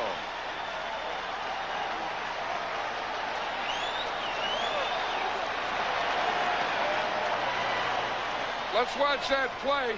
Rice is here. You start flow this way, and he comes back here. But now watch about right here, the block he's going to get from number 81, Russ Francis, that breaks him. See what you do is you start the flow both backs this way. Here comes Rice, handed there. Now he gets away from Jeffcoat right up here.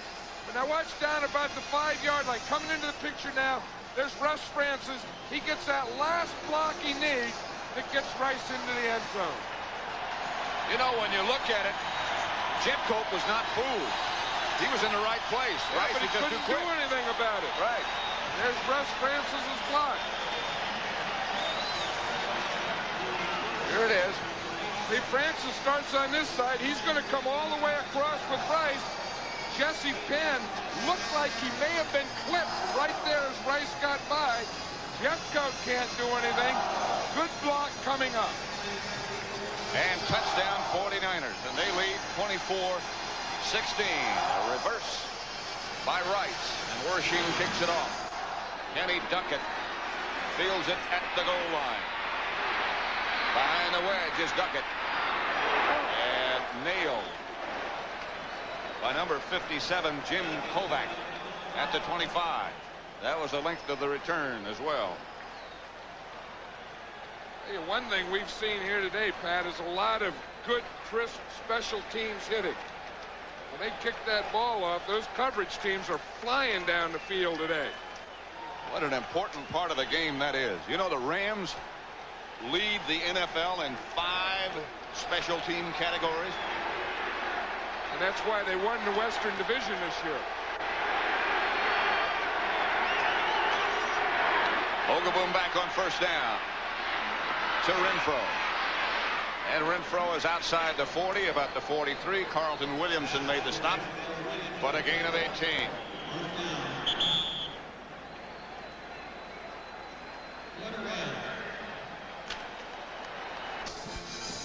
Who have caught 6 passes. Renfro for 116 yards and Powe for 119 yards. But the important statistic is that the 49ers lead the game 24-16 in a must-win situation. Hogeboom is 19 out of 31. Fakes to Dorsett, rolls right, gets it off in the direction of Powe, and it's incomplete. I think when Hogeboom came out here, Pat, he had so many things open. He had Timmy Newsome open short. He had Powe open deep, and he was open for a run. But he didn't know what to do with it. He said, here, do I go here? Do I run? Do I go there? And he kind of short-armed it a little to Powe. And that brings up 2nd and 10. Dallas operating from their own 42, and the 49ers leading by 8 points. Renfro wide left, Powe right white. Here comes the blitz. Outside to Newsome. And Timmy Newsome lunges for about 5. Michael Walter brought him down. They give him 6. You know, Michael Walter, of course, was the famous guy that the Cowboys drafted, and Gil Brandt said, I'll guarantee you he'll be a starter by the end of training camp. Of course, he wasn't a starter. He was waived the next year, and now he's starting for the 49ers as an inside linebacker. There was Todd Shell that was shaken up a little bit. Walter, you saw that big mitt he's got on his hand. He's got a broken thumb. They had 2 screws put in his thumb. And then it got infected, and they had to take him out. Hogeboom outside Powe. And that's complete. As Torrey Nixon was on the coverage, and Powe is down on the sideline, holding his left calf. That looks in the area of a cramp. I'm sure the way they're rubbing it, that's what it is there. You know, sometimes you get the thing and you get, you know, you're sweating, you're playing all day, and you just make a move like that and you cramp up. That's what happened to Powe on that time. You know how you are when you've been going all day and then you just stop and you tense something, it just stays in that tense position. Karl Powe, he's had a great day. Still down. Gordon Banks has come on to take his place, number 87. I've seen that happen to tennis players, especially. Yeah. And it looks like somebody shoved an orange or an apple. Yeah, and it's not the serious thing. It's not like the pull. 24-16 San Francisco, and we'll return to Candlestick Park after this word from your local station. 49ers leading Dallas. 1st and 10 Cowboys at the 49er 44. Hogeboom back to throw. Looking at Dorsett, who was hit by Torrey Nixon. While we wait for Tony to get back to the huddle, let's run down the list of scores around the league today. Indianapolis beat Houston 27-9. Well, that's in the 4th quarter. I beg your pardon. The Jets did beat Cleveland 37-10. They'll host the wild card game. New England will be the guest. 34-23 over Cincinnati. Miami 28-0 over Buffalo. They win the AFC East. Chicago finishes 15-1. Philadelphia beat Minnesota. Atlanta over New Orleans. Kansas City over San Diego. Green Bay beat Tampa Bay. 49ers chase Hogeboom. He just lofts it out in the direction of Tony Dorsett. Tina Turner was pursuing Gary Hogeboom.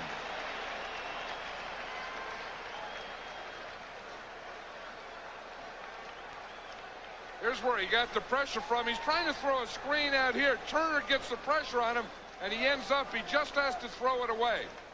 See, he gets Turner coming from one side, Fuller from the other. Turner's free. You see, now he pulls it down. Now he just has to throw it, whether Dorsett's ready or not. That was a smart play, just getting rid of that one and avoid the loss. 3rd down, yeah. 3rd and 10. Now he operates, Hogeboom does, out of the spread. 49ers do not blitz. And Hogeboom has some time. He's chased by Carter, and Carter has him. Michael Carter on Hogeboom for a loss of 6.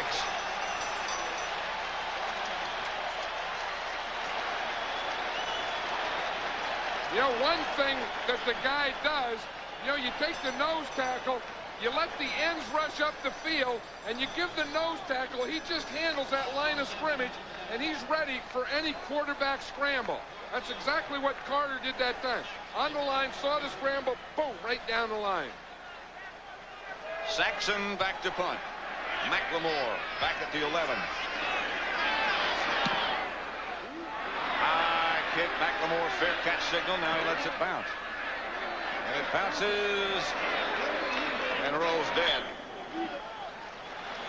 at the 15-yard line. Punt of 36 yards. 13-16 left to play. These fans are crazy about their 49ers. 13-16 left to play. And they give it to Craig. Roger Craig around the corner.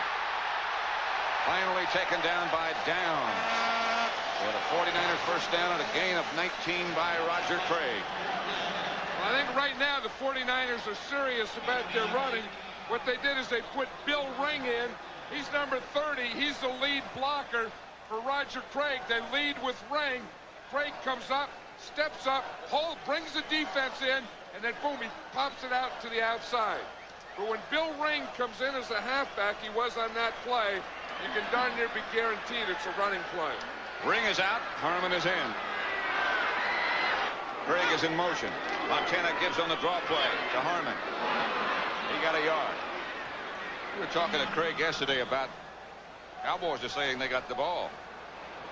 I don't think the officials agree.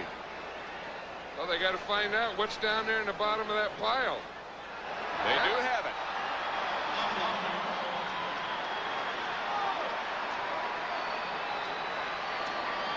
Here's Roger Craig. It's interesting talking to him yesterday about the backfield that he was in college at Nebraska. Mike Rozier. Well, first here's the fumble. Turner Gill, the quarterback. Here's Harmon's fumble. Yeah, you see, he just runs right in there to the line. It didn't do anything to the Cowboy line. Watch, the ball is right down there. Randy Randy White's left foot bouncing back up. Cowboy right arm gets in there and gets it. Dorsett goes out wide to the left. Pitch out is to Newsom. There's some room there.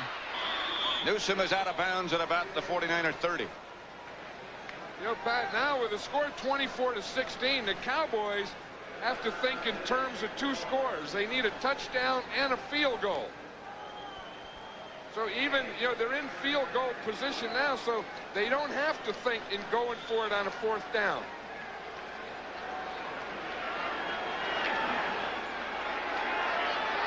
At the 30, 2nd and 3. 12:55 left to play now. Hand off Dorsett. About a yard shy of a 1st down. Jeff Stover on the bottom of the pile just to complete that Nebraska backfield. The other member was Irving Fryer. And like you said yesterday, no wonder they're always up in the top 5 or 6. The other thing is Roger Craig is setting records for pass receiving.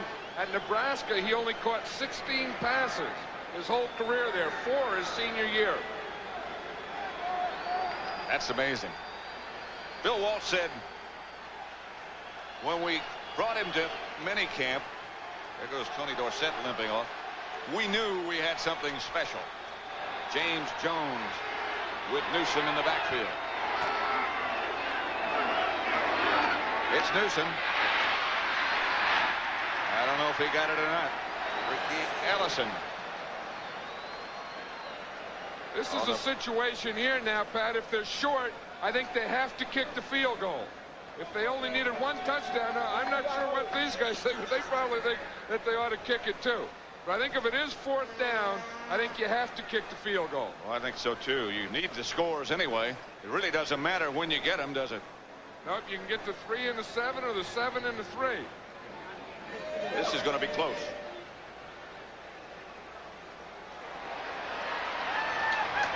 About a foot short. Boy, this is tough to do. I think the Cowboys are going to go for it. Yep. Those guys are saying go for it. Everyone wants you to go for it. But I think in this situation, and you need 10, I think you take the 3. Well, let's see. What would it be? Like a 45-yard field goal. Very little wind. They need about a foot. That's Norm Hecker, who coaches the linebackers for San Francisco. Over with Bill Walsh. Newsom and Jones.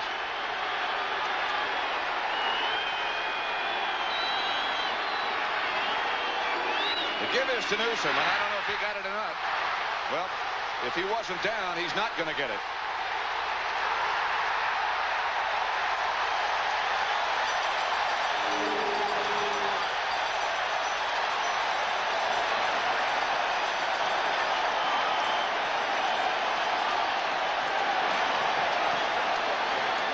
The 49ers will take over. Well, they didn't get any movement in there at all. Newsom getting, now watch this 49er line. They all get down low. There was no surge going to the right. It was right there. There was no movement. There was nothing. The 49er line was right there. John Hardy was the guy that Newsom ran into. Hardy knocked him backwards, and Landry says, oh, no. So the 49ers take over with 11 and a half minutes remaining in the fourth.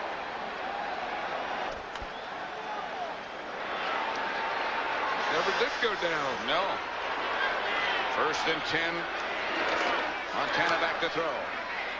And going for Rice, and he's got him if he can get there. Victor Scott running with him, but Rice was pulling away.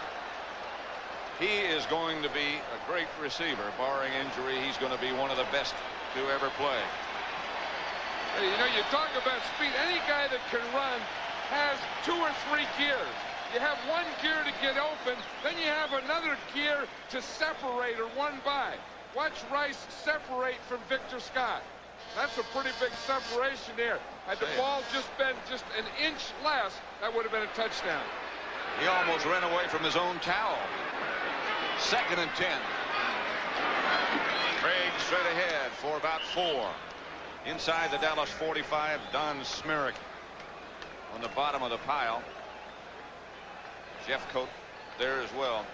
Yeah, the 49ers have taken a lot of heat, and Joe Montana's taken a lot of heat, but really football isn't consistent like it was last year. With all this blitzing and the defenses we see and going after them and penetration, it's hard to be that consistent quarterback.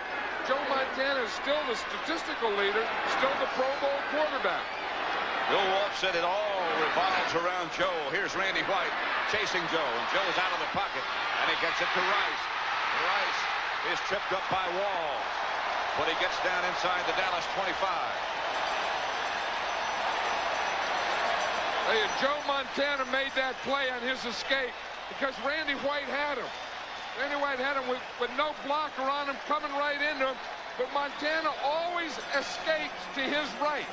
Watch him. He feels the pressure there now. He does it now. He runs out to the right and zoom, completes that pass. How many times have you pictured Joe Montana scrambling out to his right and completing a big pass? If I were against him, I'd rather him stay in the pocket. Montana for Clark. Touchdown.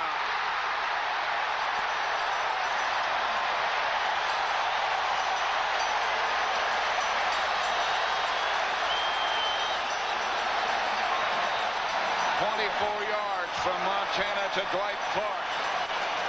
And it looks more and more like the Giants will entertain the team in red. What an adjustment by Dwight Clark on that play, Pat. He was looking over his left shoulder, then he had to come back and catch the ball over his right.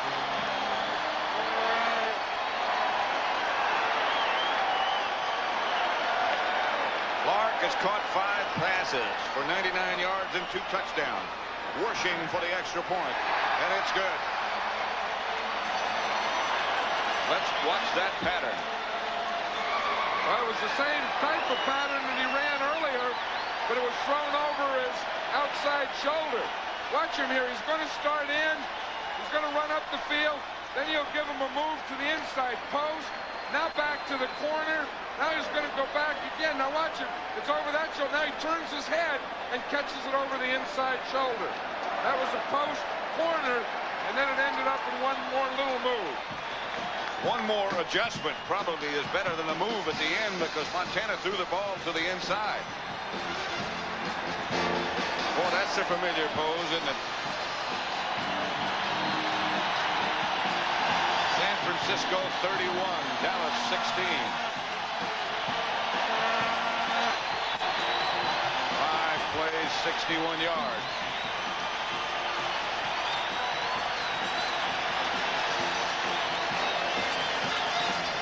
That could be the end of the season for the Washington Redskins, although they had another good year.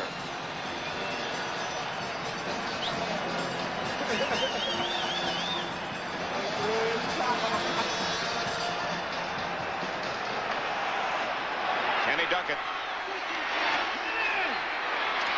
Dunk it to the 24, 25. Jim Fonhorst, the younger of the 2 brothers, is the one who made the tackle. First down, Cowboys.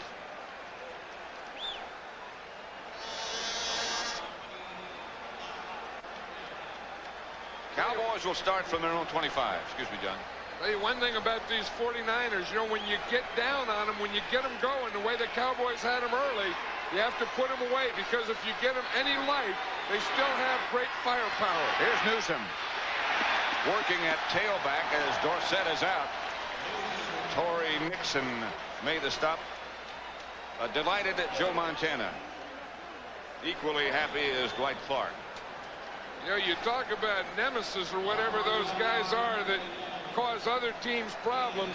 That Clark has to be one for those Cowboys, doesn't it? He's like Mel Gray used to be against the Cowboys.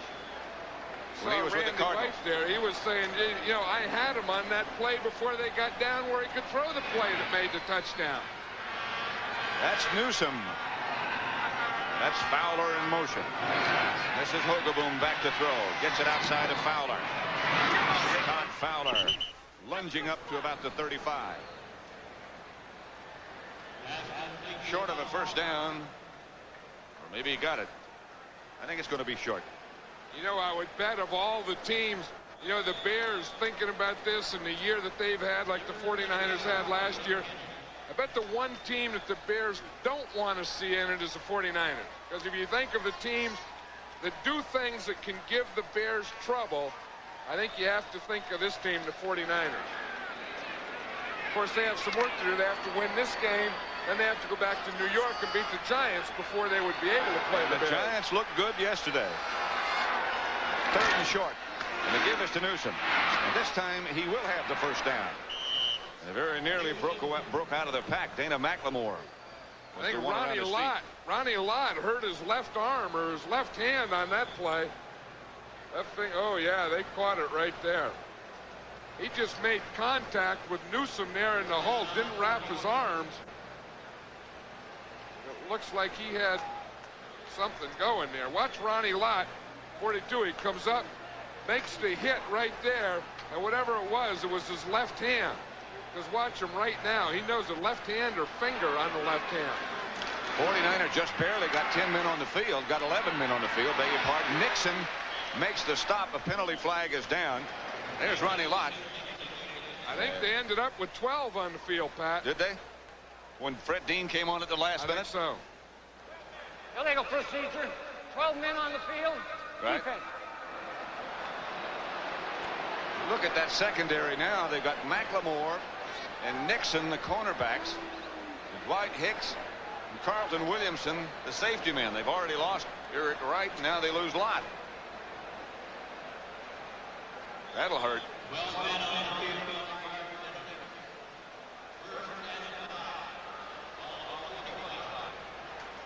They're still looking at Ronnie Lott over on the 49er bench. It's 1st and 5 for Dallas at their own 45. San Francisco leading 31-16. 7:51 left to play.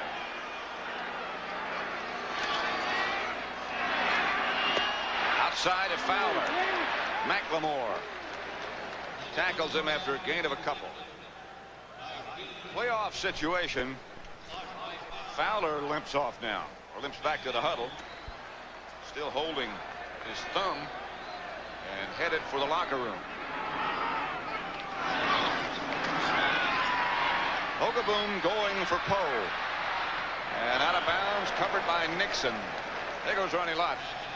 I'm sure he has one of those fractures, you know, that you know, a spiral fracture or something where the bone comes through the skin, because there is blood involved in that thing. And he's in obvious pain.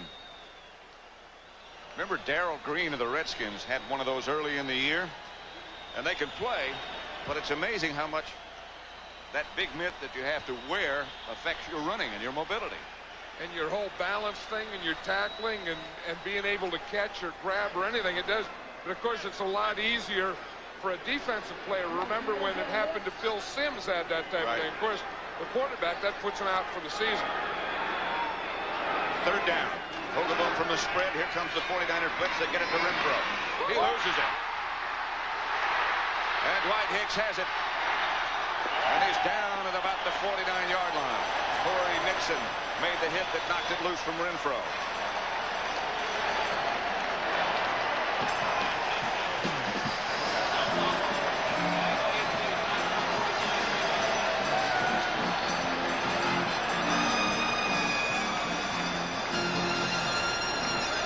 Gary Hogeboom did what he had to do. He got rid of the ball. There was a blitz. He hit Renfro. Renfro had the ball, put it away, just got the pop by 2 guys, and the ball popped out, and there's Dwight Hicks. He says, I'll take that thing. He's had a good day. Key interception, and now that fumble recovery. Bill Ring in the backfield. And Ring gets the carry. Hit right at the line of scrimmage by John Dutton. Turnovers. Turnovers rhyme with nightmares. Ring is hurt. I'll tell you, whatever he did, he got that ball and he just started to move, and John Dutton was right in front of him. 31-16. Niners over Dallas. He had been on injured reserve, and now it looks like he might go back.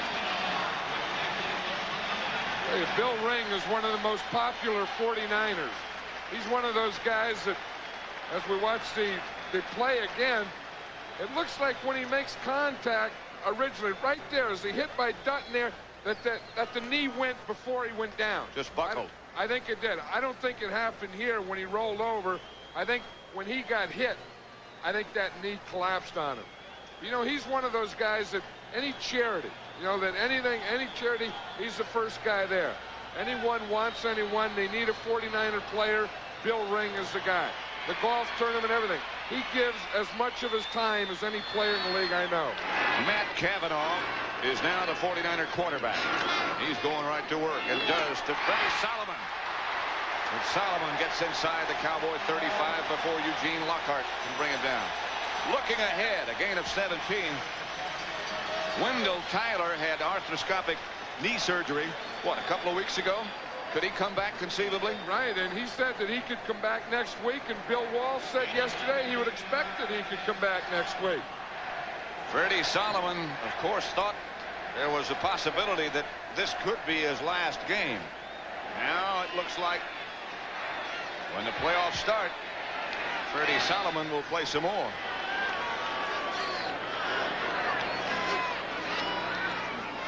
Derek Harmon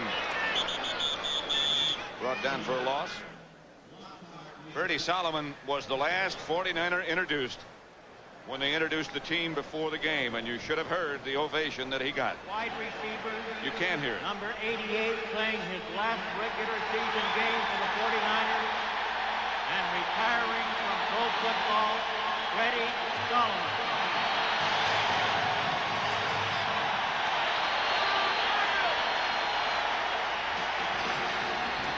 "11 years he's been at it. A moving moment." Solomon comes in motion, and they give to Harmon. From behind by Bates. 4:49 left to play now.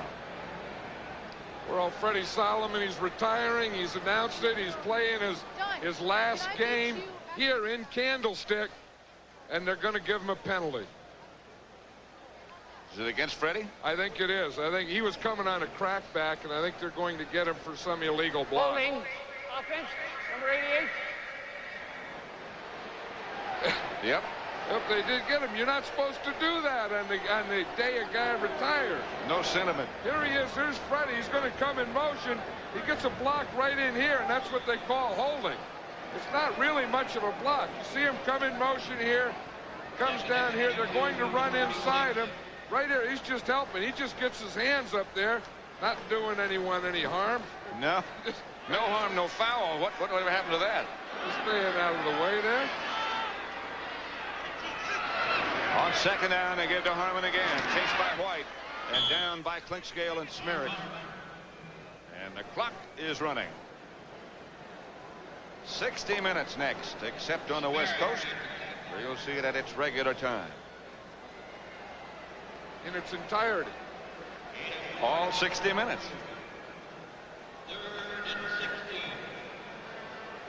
Somebody say earlier in this year to us that they had one guy so slow it took him an hour and a half to watch 60 minutes. That's my type of guy. We understand that Bill Ring is being x-rayed for a broken left ankle bone, fibula. Here's Harmon. Stays on his feet. Finally stopped and knocked down by Dexter Clinkscale.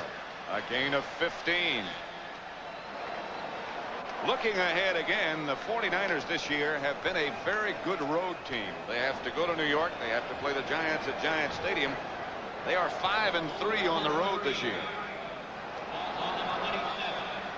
You know, the Giants are another team. They weren't like the Redskins were watching to see if they got into playoffs or not. The Giants were, they won yesterday. They know they're hosting the game. They didn't know who they were going to play. Well, they can start pulling out the films of the 49ers. Think back about the Giants season. They could very easily be 14-2 or something like that. Nobody beat them badly. Well, we got a fourth down situation here in the And the 49ers, I don't know what they were going to do. They just stayed in the huddle to take the penalty of too much time. Now maybe they're going to do that and then put the punt team in, I would imagine. I would think so. Delay of game. Doesn't really matter to Runiger. In fact, he'd probably rather be further back. Yeah, then they get a better angle at trying to get the ball out of bounds. Of course, the Cowboys can decline the penalty. So they'll back Runiger up. Gordon Banks goes back for the Cowboys to about the 10. Runiger will aim it for one of the sidelines, or he might just down it. Clock is running still with 2:33 left to play. He may pooch it. That sounds dangerous.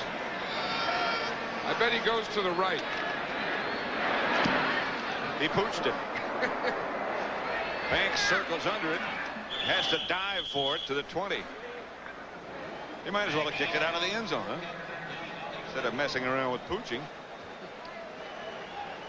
Next Saturday, don't forget, college football, the Sun Bowl at El Paso.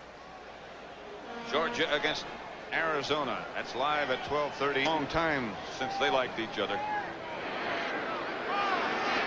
Banks split wide to the right. Here's Hogeboom back to throw and gets it outside to Newsom. Newsom to the 30. About 9. Nixon on the tackle.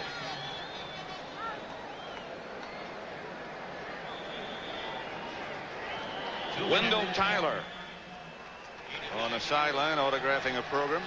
And again, there is the owner of the 49ers, Eddie DeBartolo Jr. Very happy about this situation, I'm sure. Wendell Tyler, as we said, hopes to be back next week. Give me something warm for Christmas.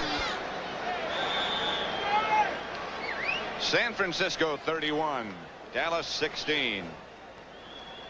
Candlestick Park has not been, in recent years certainly, a friendly, happy place for Dallas to visit.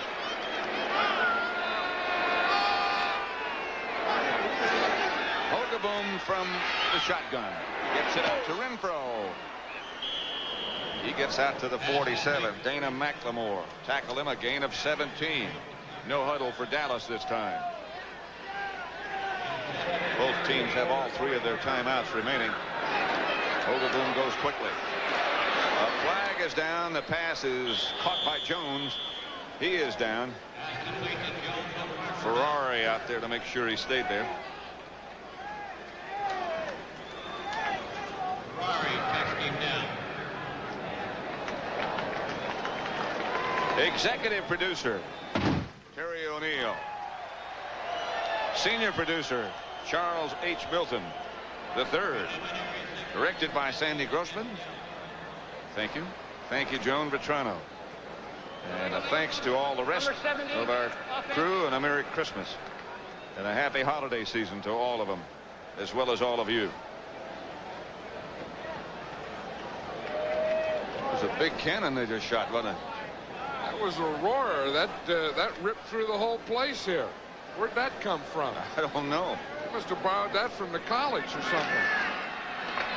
Screen pass to Newsom. 3 blockers in front. Newsom gets enough for the first down.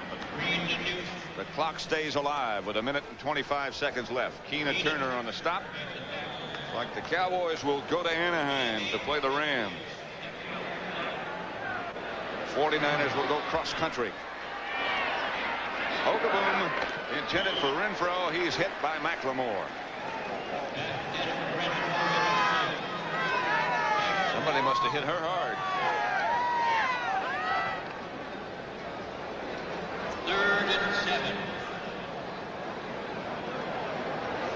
Bill Walsh. What did Bill say about the nickel defense? He said it's a haunting thing for coaches. He used to like it, you know, when they didn't run that nickel and all those blitzes, and they just played normal defense and you can script it. Now it's tougher. You have your script, but it doesn't work, and then you make your adjustments and you come out and do it in the second half, and that's what he did today. Here's Hogeboom back to throw. Looking and throwing down the middle. It's Renfro again. He's at the 32-yard line. Boy, you can't say, nobody can say that the Cowboys didn't play as well as they could play. And if Mike Renfro didn't give him a full day's work. He always does. Hogeboom fires it out of bounds. But, you know, there's certain individuals who haunt certain teams. Number 87 for San Francisco. This was the catch in 1982 in the championship game, and it was number 87.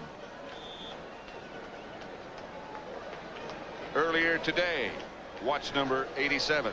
Same guy, same uniform, same result. Dwight Clark. From Joe Montana. Someone asked Dwight Clark why he had such amazing stamina. He said they examined him and he had unusually long lungs. Have you ever heard that before? No. To James Jones intended. Incomplete. 38 seconds left to play. But I know that he does have amazing stamina. I mean, he's one of those guys. He's a lot like Roger Craig. Those guys that just turn on the clock when the practice starts and they just run all the way through it and they're still going strong at the end. You watch him in a workout, Dwight Clark I'm speaking of now, and it looks like there's no way this guy's ever going to be a deep threat. But 2 touchdown passes, 1 of 49 yards when he's behind everybody. Well, that's what the defensive guys think too, you know, so they try and crowd him and they take chances. Hogeboom firing for the end zone, and he's going to have it picked off by Torrey Nixon. He was looking in the direction of Gordon Banks and Eddie DeBartolo. The owner of the 49ers is going to love it, and does love it. I think they said that he was out of bounds, Pat. Oh, really? Look, he's explaining. He said, I had it. I had both feet inbounds. It's interesting what he said when he joined the Redskins.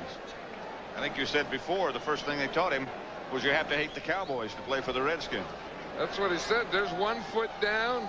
Oh, nope, that second foot wasn't. Yeah, he said the first thing they said, he was drafted by the Redskins, reported to the camp and said, you hate the Cowboys. He said, well, I didn't know what I was supposed to say. He said, I didn't know if I did or not. I just said no. Ooh, I saw it coming. I saw it coming. Dwight Hicks put a hat on Renfro. Not only has performed, he's tough.